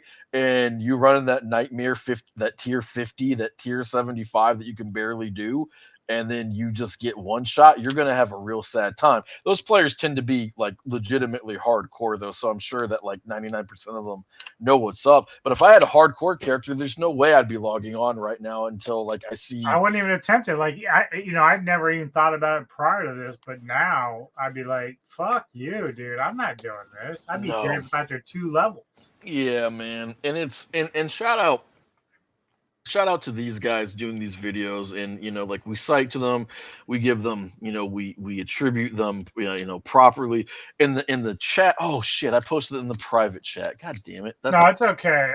Like I posted that guy's video, but yeah, I'm gonna put in the description all the guys that we're showing videos for, and right, guys that I think that you should check out for information on gaming and Diablo 4 specifically, because they're really good. As right. you said, of breaking down the X's and O's of the gaming world, because we're just kind of like chit chatting and we're just giving feedback. But overall, like again, the patch has made everything harder. Leveling has gotten slower, not faster. That's not what people want. Spenders are probably improved a little bit after the last thing they did, but again, $250 for one chest in 1 hour. It's going to take you that 1 hour. Damage reduction was lowered. Vulnerability was lowered. There's nothing there that really benefits the player. And then even on top of all that, everything they've done isn't what people were complaining about. So you want go back to your storage issue. We don't have enough space for all the junk that's worthless anyway. Yeah. And that part, the reason why that is so infuriating, other than the I don't have enough space for my shit thing, and other than the fact that, well, Diablo 2 and Diablo 1 and Diablo 3 existed, so you know that storage stuff matters, is that even if they had some type of excuse for it, you're not going to convince anybody that Blizzard servers cannot handle people having enough space for their shit. And I would argue, quite frankly, that it's just another example of these fuckwads just sitting down and going, well, we'll change that eventually. We don't need to hot patch it. We don't need to do this. We don't need to do that. Well, you've nerfed barbarians 37 times. Sometimes it was necessary. Sometimes it wasn't. Sometimes you could argue it, whatever. So if you can change that code, and then you can change the code for a million other times that you've nerfed, and then then do all this stuff. You're not a small indie company, Blizzard. Like, I have seen you have to put out large emergency patches in WoW. And I know it's not the same game, but you cannot tell me with all the money you have and all the workers you have that you can't do it. And if that's the case, then that just means that you've been cutting costs so much that you don't have a large enough workforce, which shame on you for that anyway. Like, Blizzard went from having this great reputation and being beloved and all of that, and they've been Activision Blizzard or big brand Blizzard, whatever you want to call them, for a long, long time. We think about them, and the guy with the heavy accent who talks about like why they're doing this to push people to seasonal passes. I think he referred to them as Blizzard North, like, and he's like, but him, and so that made me think of why I get so frustrated at this, because on some level they are such a big part of my childhood. I sometimes forget that this is the new Blizzard. Yeah. This is corporate Blizzard. This Blizzard functions in the exact same way that Goldman Sachs and Wall Street and all the big corporations do, with reading data and trying to find ways to maximize profits. Like, if there's any possible way to maximize profits this way, and not going over here and having a great game and not skipping steps or whatever, that's what they're going to do, because that's what the corporate model is. And quite frankly, I know I'm not saying anything revolutionary here, but I do bring it up because I think that as consumers, we have to be a little more responsible with our expectations. So I'm not saying we shouldn't be making this video or shouldn't be frustrated or anything like that, but I am saying that when companies like Blizzard come out and they put out these games and they promise you the sun and the moon and they're going to hang the moon and the stars in the sky and all that for you, this isn't 1999 or whatever it is when Diablo 2 came out. This is a company that is more than happy to do whatever it takes to make more money, and if it's easier to do things that don't make their game better or keep the standard up, they will happily do so. And as such, you should act accordingly. Well, I'm going to play the video from that guy. His name is Hog, and I think his actual name is Hank, but I'm not entirely sure. But I was on his feed when he did this video, and he told me to tag him when we were done with this video, so I'm going to do that. Shout out to the homie. Shout out to the homie. But I did edit a little bit because I didn't want to use the whole. It was like 20 minutes, but I cut it up a little bit. Yeah. But he talks about what he believes in his theory of why this is happening. And you can add it as a conspiracy theory, or you can add it as like, well, there's some logic behind this because Activision did buy Blizzard. It's plausible, though, because very much so. And if, like I said, if you fuck up this badly and you leave it open to people to speculate, and their speculation isn't like crazy true tinfoil stuff, like he could be 100% wrong. And Blizzard could have thought that they're doing amazing stuff, and they just really fucked up. Like they Bill Bucknered it. Yeah. You still couldn't fucking get pissed at the guy.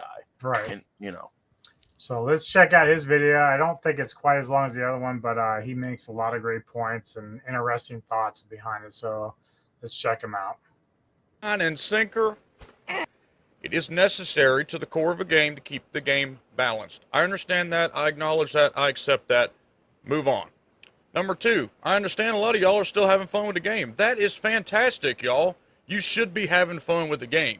You paid money for it. If you're not having fun with the game, I sympathize with you also. Okay? We're not here to divide people any further with that. Okay? Number 3, a lot of y'all are going to accept mediocrity. Totally fine. We're not going to do it here on this channel. We're not going to accept mediocrity and wait 10 years for another thing to do.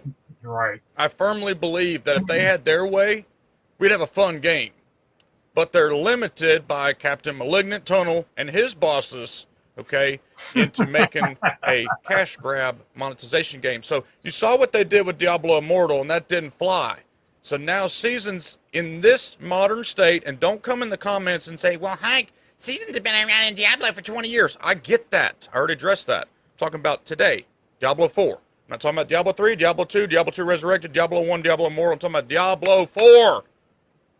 The reason that Seasons are put in, the reason that this patch is like this is now, is all tied together. This patch is to kill the Eternal Realm. Don't get it mistaken. Shaco Gate was an attempt to kill. So they wanted to kill the Eternal Realm. How doesn't make sense? Why would they want to kill the Eternal Realm? Why? Can't sell the Battle Pass in the Eternal Realm. And I know a simple solution would be let the Battle Pass be available, but then they couldn't rotate different skins in for you to buy. There wouldn't be something new for your fear of missing out to trigger for you to go spend your green leafy spending money on. You understand? Every 3 months, there will be a new Battle Pass and a new season with the guise of introducing new concepts, new things, which in reality... Yep. And as a person that played 10 levels in Season 1, I already noticed in the shop there's like all this new skins, uniforms, and everything. Can I play devil's advocate for a second? Sure, absolutely. If you take the Battle Pass and you make it available on Eternal, couldn't you still make those skins and the stuff that he's talking about? Which, by the way, he's going to talk briefly about how they're recycling old content and presenting it as new and not admitting that. So he said that dungeons were like reskinned or something. Yeah, exactly. And some of that, yeah. Couldn't you... So I have my Necromancer. So I get the Battle Pass, or I have access to the Battle Pass on my Necromancer in the Eternal Realm.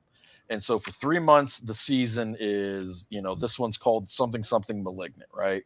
So there's a cool... We'll call it like a Witch Doctor Plague Malignant skin, right? And it's available for 3 months. All right. And then it's gone when the season ends. Couldn't you still sell it that way on your Eternal realm and still get the fear of missing out? I would think so. I think the one, if I'm understanding it right, the one advantage right now that I see with this compared to D3 is once you've done your character in season for a D4, it moves to the Eternal realm. So the mount that I got, I think, since I got it in season, I think my other characters in Eternal can access that mount. So unlike, if I recall in D3, I don't think you could do that. I could be wrong, but I don't think you could do that. Okay. So I would. I remember those characters stayed there or they died there or whatever the fuck it was. I never played seasons with D3 because I was worried about all that. But I do think the mount that I got at level 10 is now accessed by my Eternal Realm. Gotcha. So I guess as long as, and I won't lie to you, like I'd never learned about the seasons. My plan was I'll log on the 20th. You and I were supposed to run a season together. Yeah, we're gonna log on today, look at how the seasons work, decide if we're gonna buy anything or whatever, and then just fucking go. And so I'm not saying that he's wrong, and I'm not trying to correct him. I guess as long as the conclusion would be supported by his premise, as long as in his hypothetical there is something, even if you gave the seasonal stuff, like I could have it on the Eternal and the true season thing. As long as there's something that you could only get there and not there to trigger the fear of missing out, he would be correct. So, I'm not trying to say that the man's wrong. I would also say that even if that's not the case, you could still argue that the seasonal fear of missing out thing might happen, just because you wouldn't get the experience of leveling up, using the new affixes, doing the new content, yada yada yada, from that vantage point of doing it on the season. You wouldn't be fully all in. So I get what he's driving at. I think that I'm either missing something or he's taking something for granted. Well, yeah, and like I said, I edited his video, so like a lot of the stuff that he had in there, he was actually defending the devs. He's saying that basically, Activision came in, they have a certain like quota of money they want to make. So what happens is, and the only thing I disagree with is, like, if you're a dev and you're working on this game, there is a sense of integrity about it. Yeah. So if you're allowing someone to dictate how you're making a game, you're equally as at fault. But that's kind of a minor issue. That thing that he's getting at is the management or the corporate heads want money. Right. And they're going to tell them they have to do what they're told. And I agree. I agree with that. It was really just a minor point, because I personally, I don't think they're trying to kill the Eternal servers. But don't you think that would do it inadvertently? Because if all the special content is going to happen on seasons, it almost forces you as an Eternal player to play a season. Now, right. That I don't disagree. I don't disagree with it, but this is where I would diverge a little bit. If I'm an Eternal player, right, and then I look at the seasons and I look at what's available. Now, this is presuming that I don't just buy like the season pass or whatever blindly. I'm going to look at it and go like, oh, does that look like fun? So, for instance, when I looked at what's available for this one, I was like, oh, that's a really cool item. And it's an uber rare, so there's only going to be 2 that drop in the entire season, right? Or like, oh, here's this cool thing that sorcerers can do. Oh, but when I teleport now, I go to a random location, so I might teleport into death. Stuff like that. I might not necessarily go there and do it. And so, to your point, like, wouldn't it inadvertently do it? You know how I said, like, I think that this is more likely to be incompetence than greed, even though they're greedy. Right. That would be a part of it. Because if you take my logic, presume that I'm right, which is dangerous, but presume that I'm right, you would be able to funnel people over there and still give them a character that they love, that they fall back on. And that model works at least in World of Warcraft, where people will come back and play a game because they're like, this expansion is what it is, like it'll be whatever. But I like having this character that I've played for a while, or this class doesn't necessarily have to be the exact same pixels. Max level, do the entry level quests or whatever, get the story of the game, and then dip. That's how a lot of people play WoW, even when WoW was uber duper successful. Right. But what he's saying makes enough sense, on its face. Yeah, That I don't think it's like way out there. I think no, it might be a little bit of both, really. yeah, Like, exactly, because these business models and the stuff that they want to do, quite frankly, it's probably pretty complicated. Like I I am not a big fan of. I'm sure most people can tell corporate America.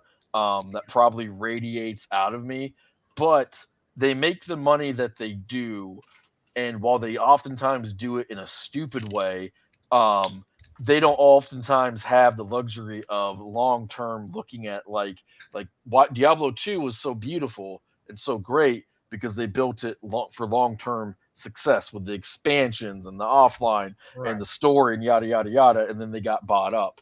So again, I'm not trying to correct him, but I was just thinking like I think you could do both or get most of that fear of missing out on the Eternal server and not kill the Eternal server, so they also serve as a backstop to keep people backed in long Yeah, term. the only way you kind of correct that, I think, is like, okay, seasons are designed a certain way to where you get certain things. Yeah. I kind of look at this like World of Warcraft, where PvP versus regular stuff. So even in right now with the Eternal Realm, PvP offers things that the Eternal Realm does not. That's fine. I'm cool with that. Yeah. Now with the seasons, like if you have certain stuff that's going to happen in there, certain rewards, then you need to offer Eternal Realm different rewards, something else they can do if they don't want to go into seasons. Yeah. So if they don't want to run the season and get those rewards, they miss out on that. But at least you're giving them another Right. option. You know what I mean? Yeah, no, I do. And the thing with I guess here's probably this just kind of came to me. And this is just kind of like the talking out loud part that we do sometimes on the show. The seasons only matter long term. Like a lot of people, especially the new players who threw the fit about seasons being played that way. Right. One of the points of contention of them, and one of the points of contentions against seasons in general, like when people kind of bucked against them when they came out, was, but this character doesn't matter after the season's over. To fix that, they then hey, you have the 10 character slots or whatever, but if you really like this character that you had in the season, you can put it on the Eternal server. And that speaks to like, yeah, you can do fear of missing out and you can try to push people towards it. But if the Eternal servers have no value, then eventually people will be like, well, I'm just playing to play every 3 months, which is sort of baked into how ARPGs work now. But you would have such a hole in the game that over long term, I do feel like you would be kind of doomed. Well, I think that's what Hank was kind of getting at, because right now Eternal Realm is kind of lost. It doesn't have anything. So he's looking at it from a point of like, okay, well, Blizzard is kind of pushing you to do these seasons because that's where all the pay for play shit is. Like, it's like, okay, we're giving you some rewards, but there's other stuff that's being offered that you ain't going to get on the Eternal Realm. So even though you can move your character over and get some of the perks, there's just, for the people that don't want to do seasons, they're just sitting there. Like, what are they going to do? Right, and so they try to get you to go in there, and I know that you could do the thing where it's like, hey, this is a promotional set of skins, the Plague Doctor thing, and you can buy it for your Necro here or here, but you will never be able to get the Plague Doctor horse unless you do the season. Right. I do understand that. Now, I think it would be savvy of them to actually do that to a certain extent. So, hey, I want you to play this game because you want people to play your game for obvious reasons. But then make it so that your seasonal stuff, when it turns into the Eternal, that your Eternal stuff isn't completely worthless. Because otherwise, then it's just like, I have this cool stuff and I have it stashed on my Eternal server, but it doesn't really matter, or because Eternal doesn't fucking matter. But then again, that is also presupposing that one, that I'm right, and two, that they aren't fucking that part of the equation up. Like Right. we are kind of speculating here, but we have that right. Yeah. I'm Oh, on yeah. Al Gore's Yeah. internet. It's no different than anyone else right now. All right. So let me get to the best thing that I think that Blizzard should do right now with D4 that is different than D3. And I've talked a little bit off camera, but one thing that I liked about D3, I was actually talking to Neko about this prior because she was kind of curious about some of the shit that I was going to gripe about. But in D3, you create a character and you can choose between 4 different levels: easy, normal, hard, and extreme. The thing about that is I can go into easy and still hit level 70 before Paragons. I may not get all the greatest gear that hard and extreme offer, but I can still get there. Yeah. And I can get there fast. Like I said, I logged into D3 last night or night before, played my character, and I wiped him. Like, I'm on easy, which is okay. I'm fine with that. I understand where I am on that tier. The problem with D4, one, it's a grind of 1 to 50 on tier 1 regardless. Yeah. 2, any experience or better gear that you might want, because it doesn't drop a lot in tier 1, any gear and all that is only offered in tier 3 and tier 4. So you're forced to have to go up a level if you want anything better than what tier 1's offering. If they had the amount of same gear drop on tier 1, doesn't matter if it's sacred, ancestral, whatever, just as long as it's lowered and it's scaled to your tier, I would be fine with that. Because you still get enough of the experience of the game. Right. So this is where you and I are like, okay, if you're a really good gamer and you want to do the campaign on tier 3 or tier 4 because it gives better challenges, I'm all for it. 100%. If I want to go in as a casual on tier 1 and hit that same 100 with the gear that's scaled to my level, not as good as yours, but as good as on tier 1 for that character that I'm playing, I should be able to do that. And I should be able to do that efficiently. I don't have that option. Nobody does. And that's the frustration that I have right now between D3 and D4, because people thought, oh, D3 is just too easy. Well, it depends. For me, I'm in easy. I don't know. I never tried to go to any higher level. Maybe I fuck them up. I don't know. But the point is that if I get to 100 on tier 1, I say to myself, okay, well, let's move up to tier 2 or tier 3. Well, then I have that choice. But at least I'm at 100. I've already done the game on tier 1 the way it was supposed to be. Yeah. So right now I'm just frustrated that I'm forced to have to go to a higher tier to get better gear or more experience from the monsters. Like, I can't do it on tier 1. So as I told you, I've taken my characters and dropped them to tier 2. There is no benefit there. The only benefit I have is that I can actually have, I feel like I'm powerful. That's the only benefit that I have. Yeah. So when you do that, when you're on tier 2, it sucks because you know that's not where you're supposed to be, right? Right. Okay, so that feels like shit. I already know I'm not getting any gear that's going to benefit me whatsoever. Right. And for a point of clarification, you're not going to get, it's not like in D3 where like the I'm going to make up an item, the fucking sword of one shot, right? The sword of one shot in D3 might have 200 attack power and proc if the thing you're fighting has less than 30% of its health, it just dies, right?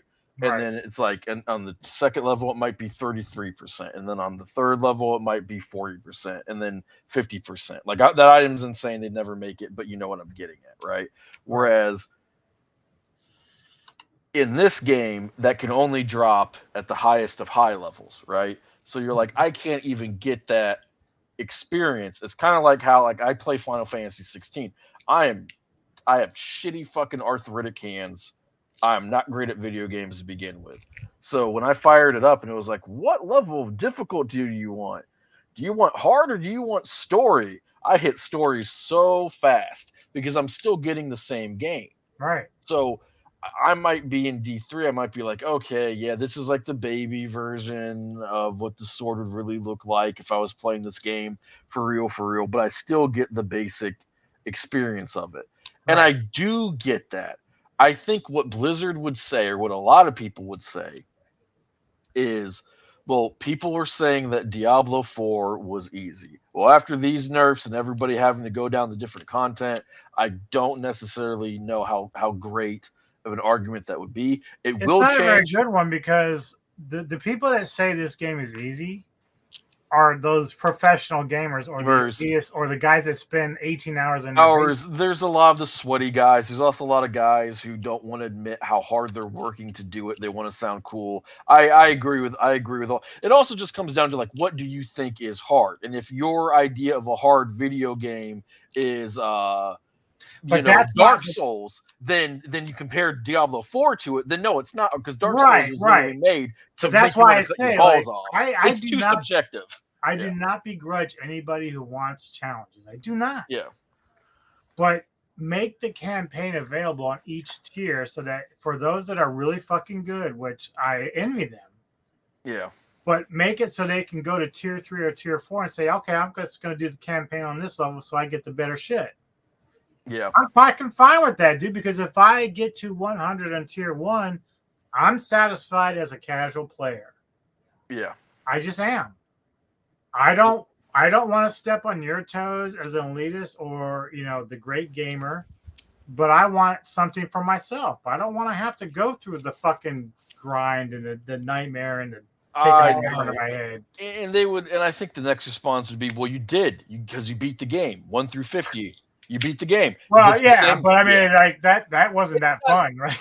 Well, I didn't really enjoy it as much as I wanted to. You know what I mean? Right. No, you enjoyed the story was amazing, but the mechanics of doing it. No, I understand. I understand what you're saying.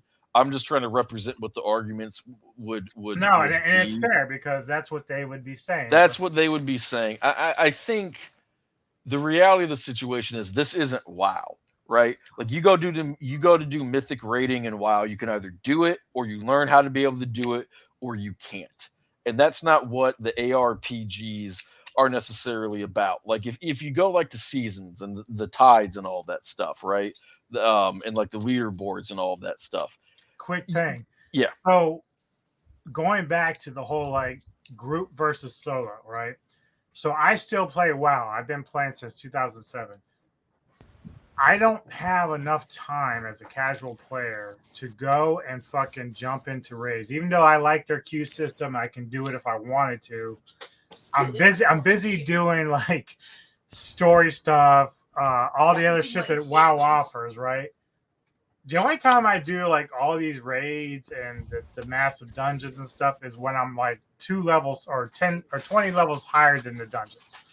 So 5 years from now, when WoW puts out a couple more expansions, I'll be able to come back to Dragonflight and finally run these things to get like the mounts and everything else. Right. Which I'm okay with because I'm doing it at my pace. I do it at my pace. Right. That's how I got Ashes of Alar and Arthas's mount.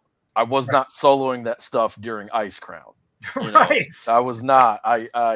And then they could put out Dragonflight, and I had to use the dragon anyway, so that sucked. But I do have Ashes. That's really why I brought that up. I just want the flex. I have Ashes and Arthas's mount, whose name is escaping me at this moment. I think I understand what you're saying, and I don't disagree, because if you then you're level 100 and you're like, okay, I should have good enough gear, and you probably wouldn't even be level 100. You might be like 80 or 75 or whatever. I am now geared enough to be over geared, probably to start doing content on the next one, whether it's tier 2 or tier 3. Tier 3, exactly. If I want to go to that, if you want to go that route, or if you just want to start over on tier 1, and I don't disagree. I think ultimately with these changes, when you have the elitists say, hey, I'm a really good player and I know how this game works on a mechanical X and O level, and I am no longer doing Nightmare 50 because I am just getting tore up from the floor up, that should be a pretty big indicator. Yeah. And I mean, there's a very few out that are saying, well, you need to learn how to build better, but the thing is, the builds change like daily. Like, well, the thing of it is that, but there's no minor tweaks. Like I have a great site that I go to. I'll give them a shout out. Because I absolutely is it the love the build guide. analytics one? It's maxroll.gg. Yeah, that's a really good site. Yeah. So everyone go there because you'll. But it still changes daily. You still have change. They update it. They try to update it whenever they think they have enough data. And it costs a lot to respec. It does. Now and that's just bad game design. Yeah. Because it's an ARPG. You want players to be able to respec to try new builds because then they'll keep playing your fucking game.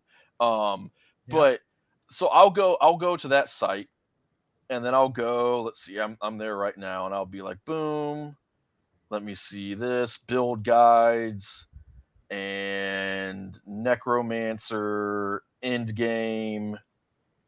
Okay. Hey, there are now, that used to just be 4. There are now what they would consider, and this is somewhat subjective, 7 builds for necros. Just too bad none of them are really fucking pets, because that would make too much goddamn fucking sense. And maybe one of them. Maybe I'll have to look at Shadow Summoner, but it's under the malignant stuff, so maybe you need gear from that or whatever. But you go there and you look at it and you do your thing, right? And you're like, "Yay, I'm doing it. Yay. I'm playing the game. Woohoo." And then you get nerfed and then you go back into the cycle and then you go do something else and you go do something else. And then what you're ultimately doing is the same content anyway, which is why it doesn't matter experience for leveling or people even getting boosted. That's probably the one that just puzzled me the fucking most.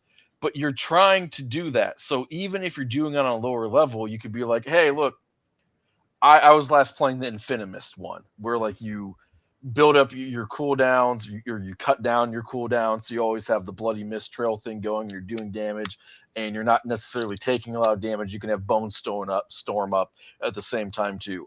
Yay, woohoo! But you're doing it on that lower tier, so you at least get the same experience. And you go play WoW, you go to do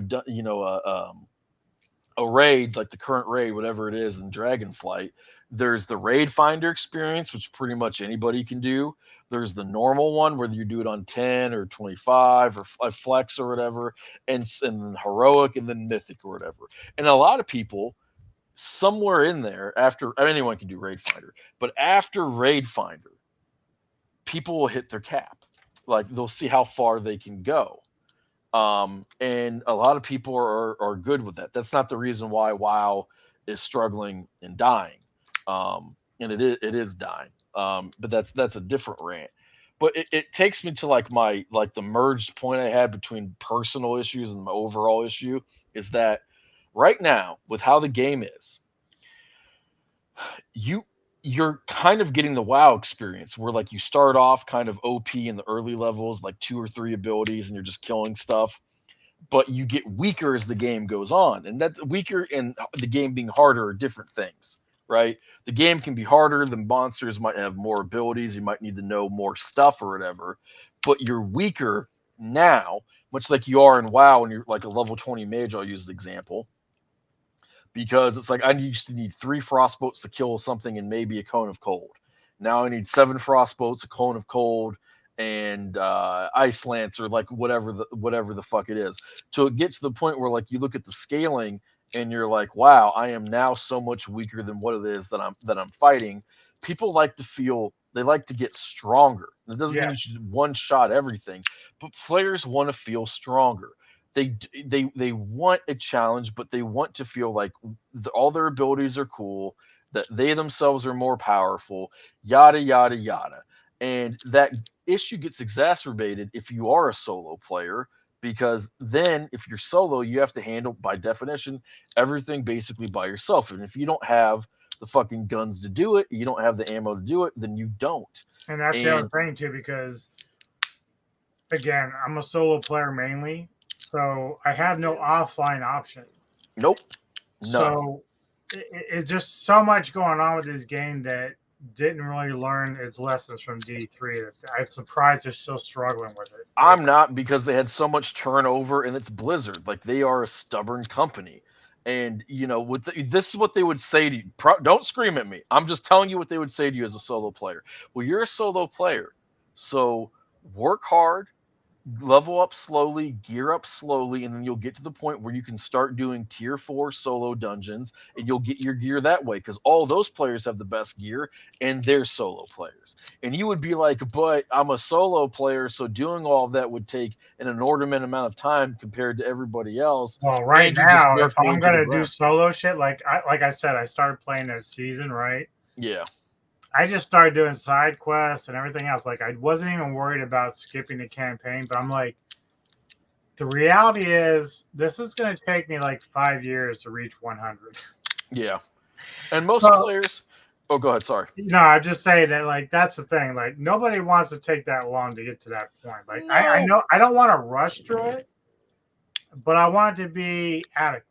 Right, and what's frustrating is nobody gets to 100 in the first place, so why are you nerfing experience? Like, honestly, what I always wanted, and I don't think that they would do this, I don't even say that they should do it, but I'm just saying personally, I always thought it'd be really cool, a season comes out, and you're level 8, you start at level 80, 90, or max level or whatever, and then they go, here's your character, here's the gear that you would approximately have. Go grind out more gear if you want more gear or a different build or whatever. You're level 100. You have all the stuff unlocked.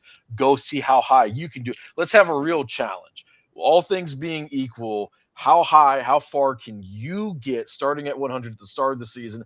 Can you get to nightmare level 200, 300, 400, or whatever? Now, a lot of people would say that would take the spirit out of the game. I don't necessarily disagree. When I came back and I played Diablo 3, I quit it after like a month or two of barely playing because I started school up and I was taking that shit super seriously. I came back a couple of years later and I leveled up with some buddies during the seasons and that. And I was playing a witch doctor because it was the closest thing to necromancer. Although the witch doctor had fucking viable minions, so maybe it was secretly a better necromancer. I don't fucking know. Then they made a necromancer and Reaper of Souls. Regardless, that was a lot of fun for me to see how far I could go, and that's where that idea came from. It would be really cool if if you could do that regardless of the level, because if somebody is, for lack of a better term, not good enough to get to tier 3 or tier 4 at level 100 to do the crazy stuff, to see how far they can push. And let's also keep in mind, people are doing those high level solo dungeons to get to 100. It's not that they just come afterwards. If you can't do that, then there is a way in which that Diablo is literally not for you, and there has to be some skill floor of acceptability, right? Well, but that's just going to go back to what I'm saying. Like, again, no, that's where I was getting to. Yeah, because like if I'm not good enough to do it on tier 3 or tier 4, fine. Yeah, I know there's some people that are, but allow me to do it on tier 1. Tier 1, and if you can't do it on still tier have 1, rewards. I still right, need rewards. and I agree with that. And if you can't do it on tier 1, then maybe ARPGs just aren't for you, or maybe you play them as high up as you can, and they are for you, and you just accept. Like, I don't know. That's kind of a personal thing. Yeah, because one thing I hear about a lot from the streamers like Asmongold and such is that, look, we're casual gamers, but the idea is to improve to get better.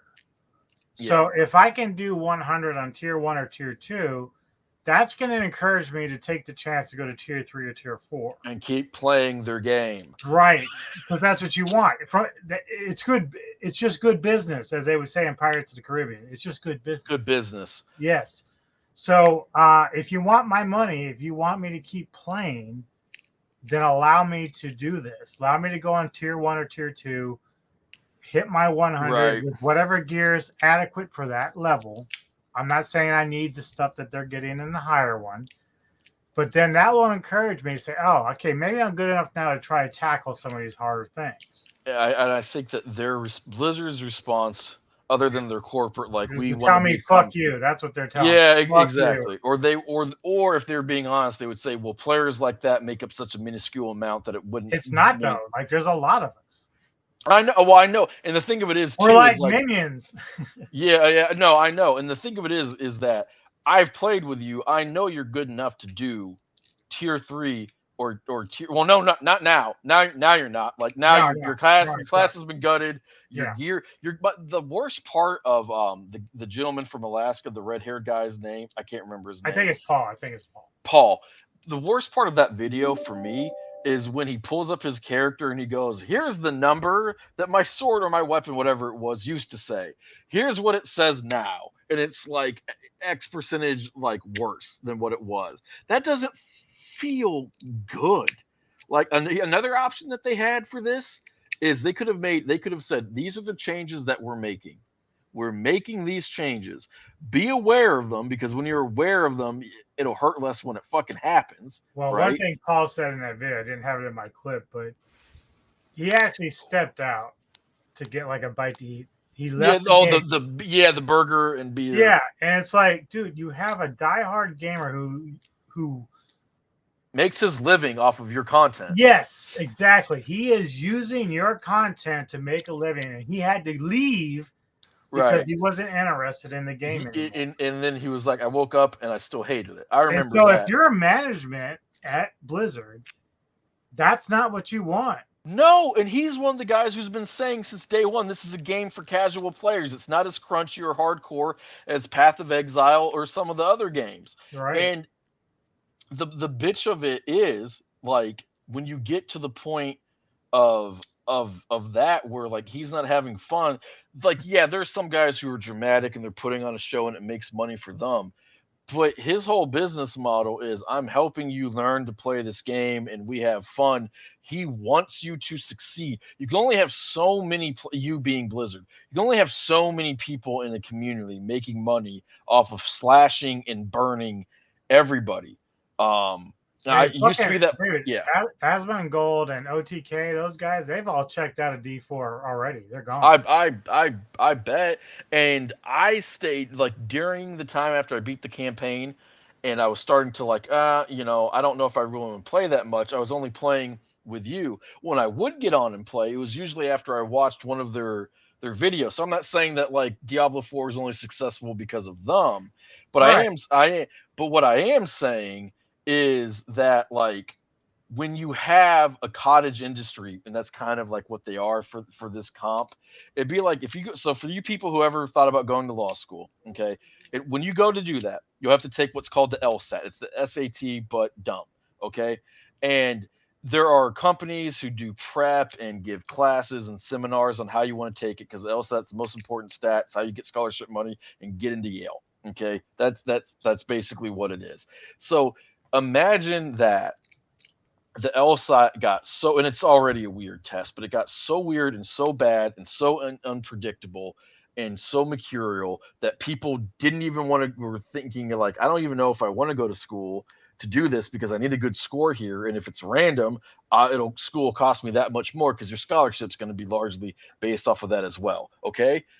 Then imagine as that's happening, the cottage industry, like all the people like Power Score or Kaplan or whomever, contact the LSAC, and yes, they are literally called the LSAC Council, the SAC Council as I call them, and they're saying like, "Yo, we literally buy these questions from you, and we make predictive questions based off of it, and we teach people how to study for your test, and we don't know how to do that anymore because you motherfuckers are drinking the bong water."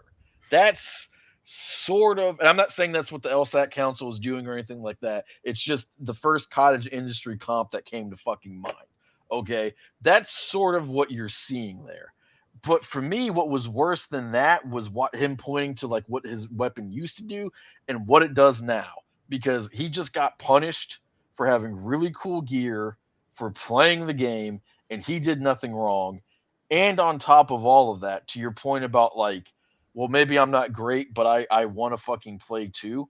Yeah. One of the reasons why Diablo 3 did so well for so long was it was air quotes easy.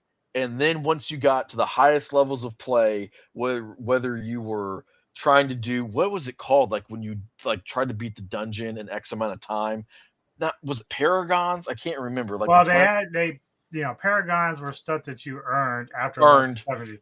What were those? But Was they it were hell using the greater rifts. Great, thank you. Like once you got to the greater rifts, right?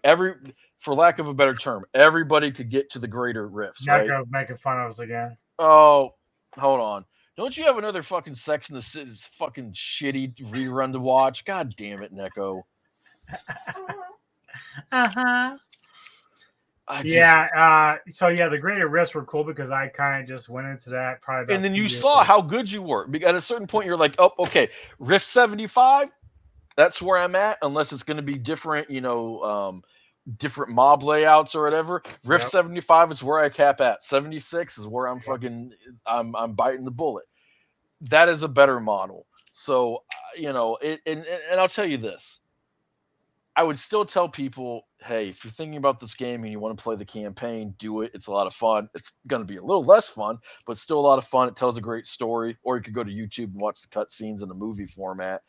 And I think they're going to keep fucking up for a while. And then between 6 months to 5 years, they will have fixed the game, and I'll reinstall it on my PS5. Yeah, I think that's what happened, and that's what happened in D3. What's going to happen for me is I'm going to have to put it on the back burner at some point and let them work through all their bullshit like they did with D3 until they get it to a point where it's playable again and then come back.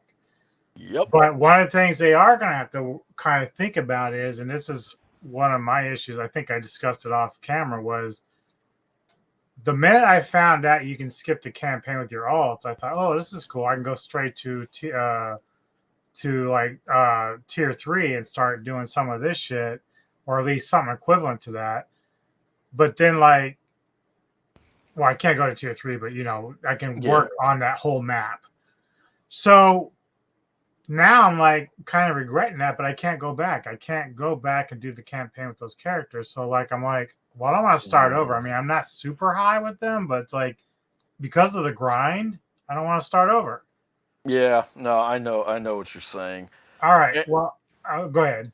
I was just gonna say, so much of their justification is, we need this data, or the game's not hard enough, or whatever. And I would just say, when people love this game and they're talking about how they can't look forward to they can't wait for the seasons to pop up, or the roll of Ald or whatever, did you ever hear anybody say?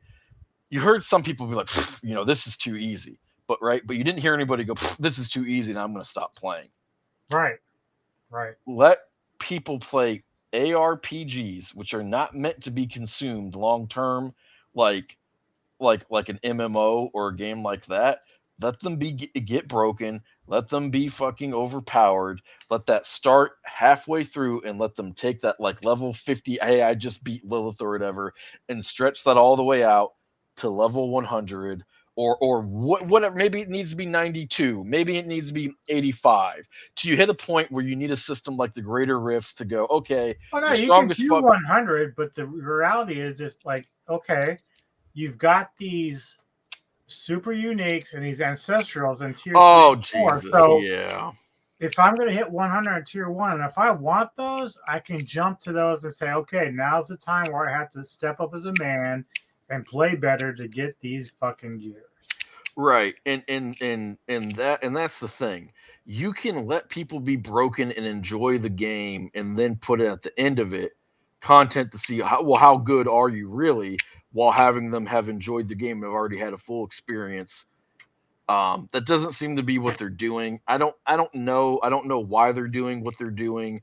I think it's probably out of incompetence. I think that the devs aren't necessarily getting to do what it is that they want to do. I do kind of echo those sentiments. Again, I just think that, okay, yeah, your bosses are telling you one thing, but at some point as a developer, you have to have integrity and confidence in your game you're putting out there.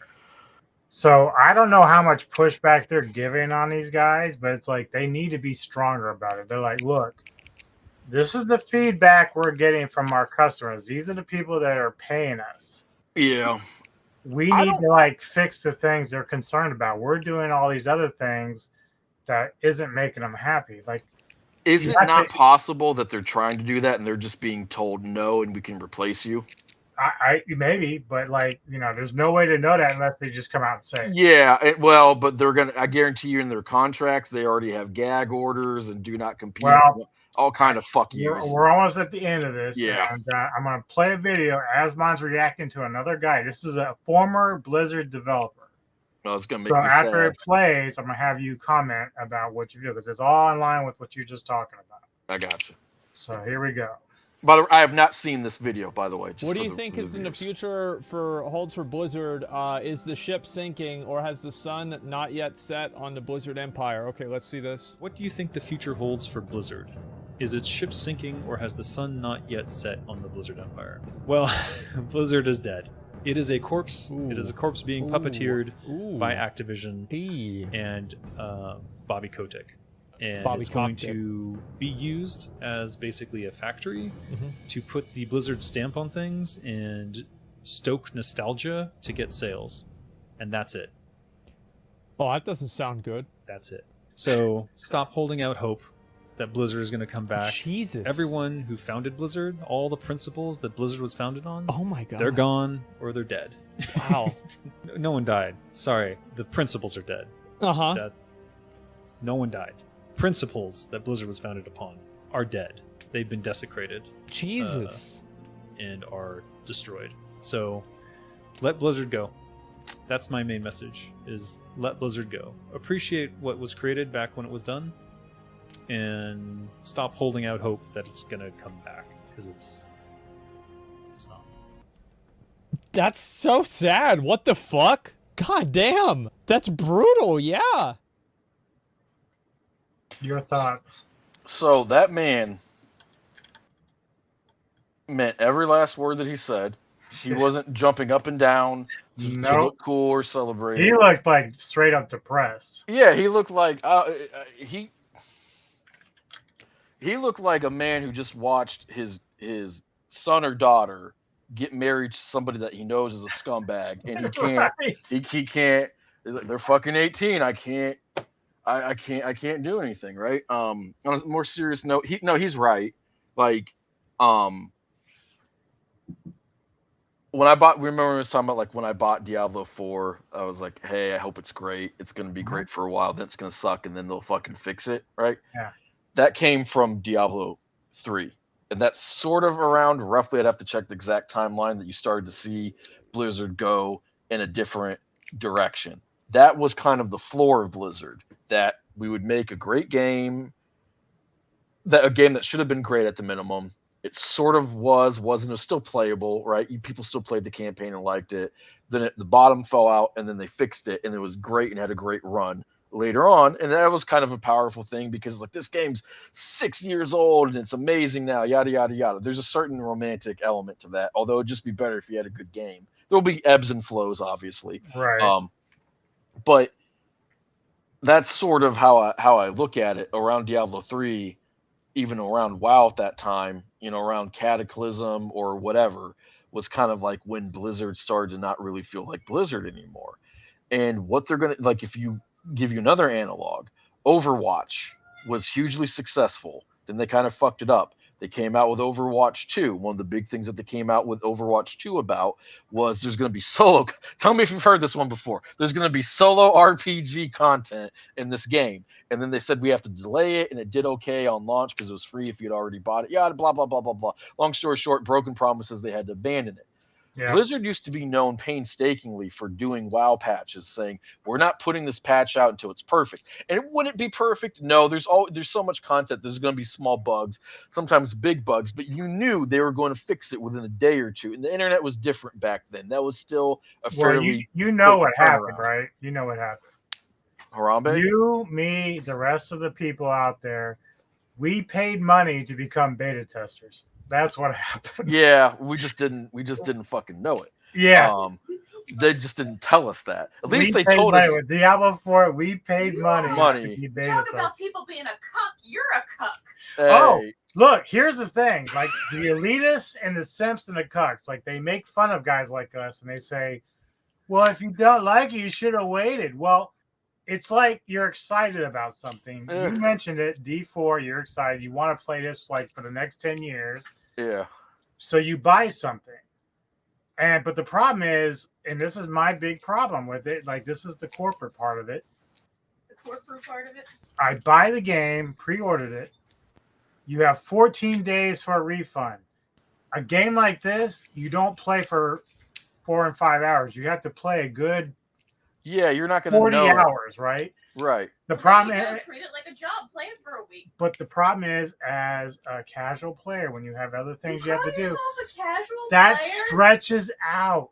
He is a casual. So now player. I can't refund the game. And when you bought it, even if you had like some people took, they're like, hey, my PTO, I lined it up for Diablo 4, and they played it and they went hardcore. Well, these problems didn't exist then. And we didn't know what the seasons were going to look like. Right. And here's the other thing too, and here's the bitch of it. With how Blizzard is now, it is a nostalgia machine, and it is no longer like when I played WoW, like the glory days of WoW. My the only thing that's really carrying them.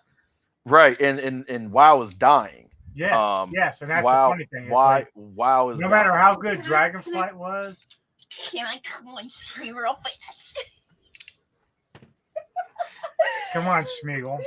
Do you think that maybe it's the downfall and with Blizzard being bought out by Activision? Well, WoW was already kind of starting to trend down. Yes. Shadowlands really did a lot of damage to them. Yeah, it started with Kata. Yeah. But not enough to really say, hey. Yeah, they lost too many players for Dragonflight. But no, Activision is hated. Activision in the gaming community is a curse word. Like if in a different timeline right now when we're having the same conversation, I'm getting mad at him and calling him an Activision, and he's threatening to drive to Kentucky to beat my ass. Like, so yeah, I do think that there is something with that Activision is this big soulless husk of a corporation. They are the Dementors from Harry Potter. They are the goddamn fucking you know what I was gonna say, that they were the troopers from Star Wars, but Activision's actually good at killing things. So I can't say that they're stormtroopers. But there was a meme going around the last couple of days where they said, "Oh, Blizzard's purposely doing this because their servers can't handle the load, so they want to lighten it." Yeah, we're so successful. In droves. We were so successful. Yeah, as opposed to buying more servers and getting the tax write-off for that, they're like, you know what? Not that they actually pay taxes, but you know what? We need to piss off some players because we're making too much money. We're just too popular.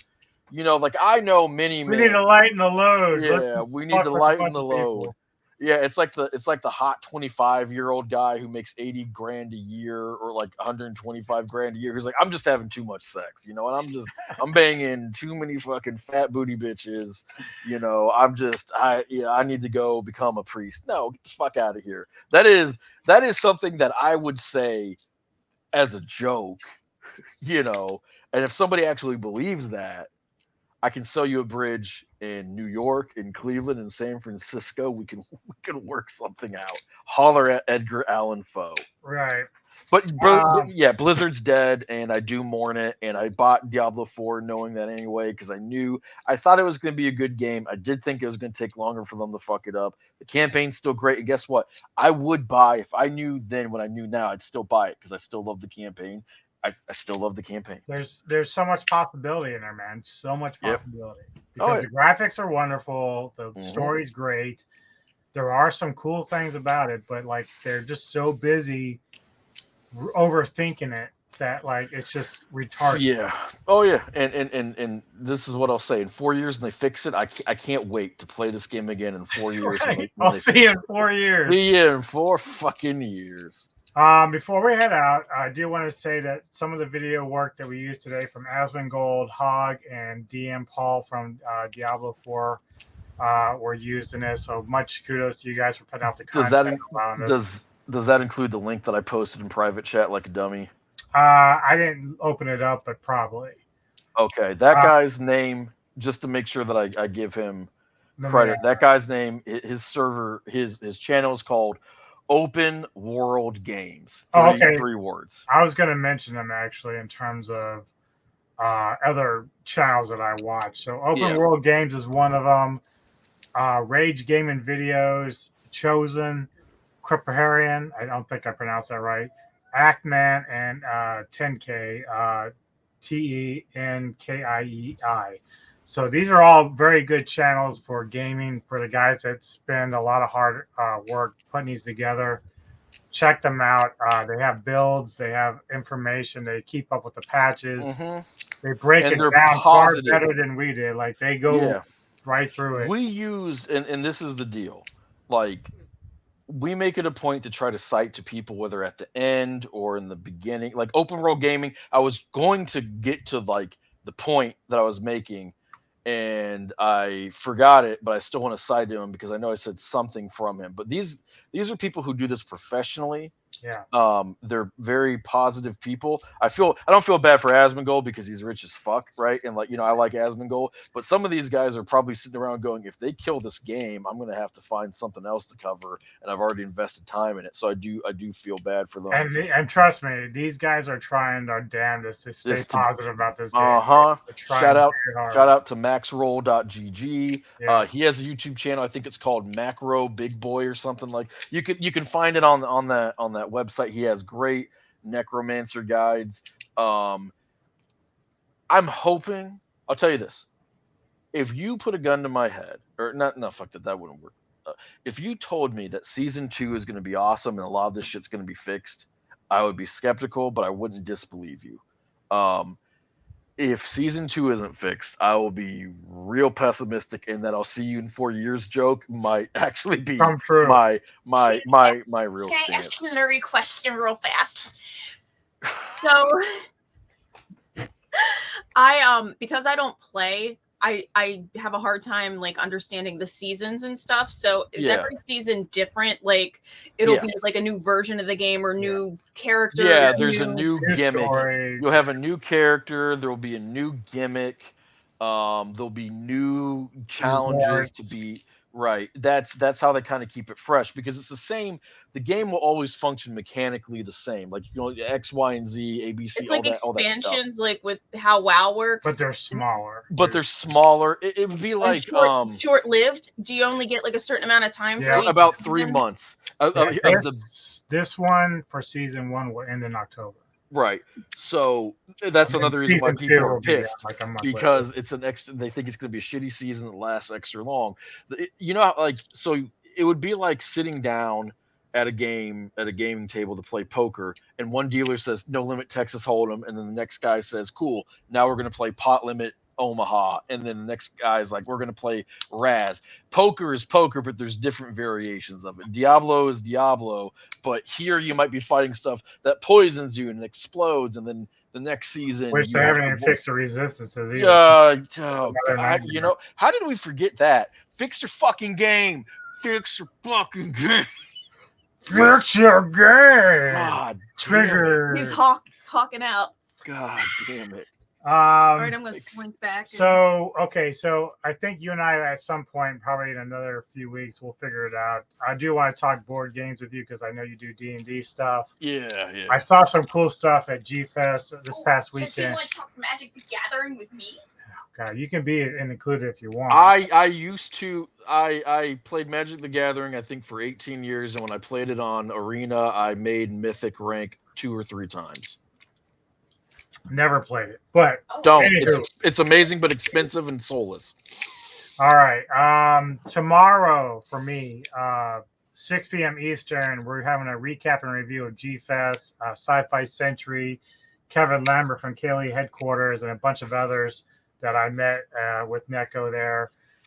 Some friends of ours to talk a lot about the G-Fest, our experiences, the merch we got, the meet and greets.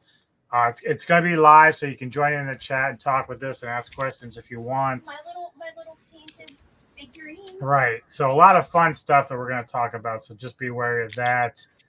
As I said, we'll try to do another Poetic Carnage coming up soon because NFL is right around the corner. Yeah, we got to do off-season news, and we got to do our fantasy football section, and then we have to talk about why my Steelers are a great dark horse thing, and why next year you'll have a new starting quarterback. Right. All right, so we're gonna head out of here. I've got one quick clip from Asmongold again, and then we are out of here. So, Poet Foe, thank you for joining me today. This was a really fun thing to do.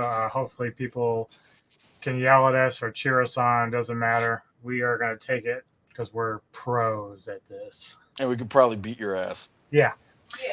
All right, all. We'll see you later. Enjoy. Up the patch notes. This is how down bad people are about the patch notes in Diablo. Is that there are multiple Reddit posts of me shitting on the game that are on the front page. Hey, Asmongold, but on this I 100% agree. And for Reddit to side with me, things have to be really, really bad. And here we are. It was a good month and a half. Rest in pieces. I prefer the Diablo 4 killer. I said I prefer the real Diablo 4 killer. Blizzard Entertainment. Perfection. You see me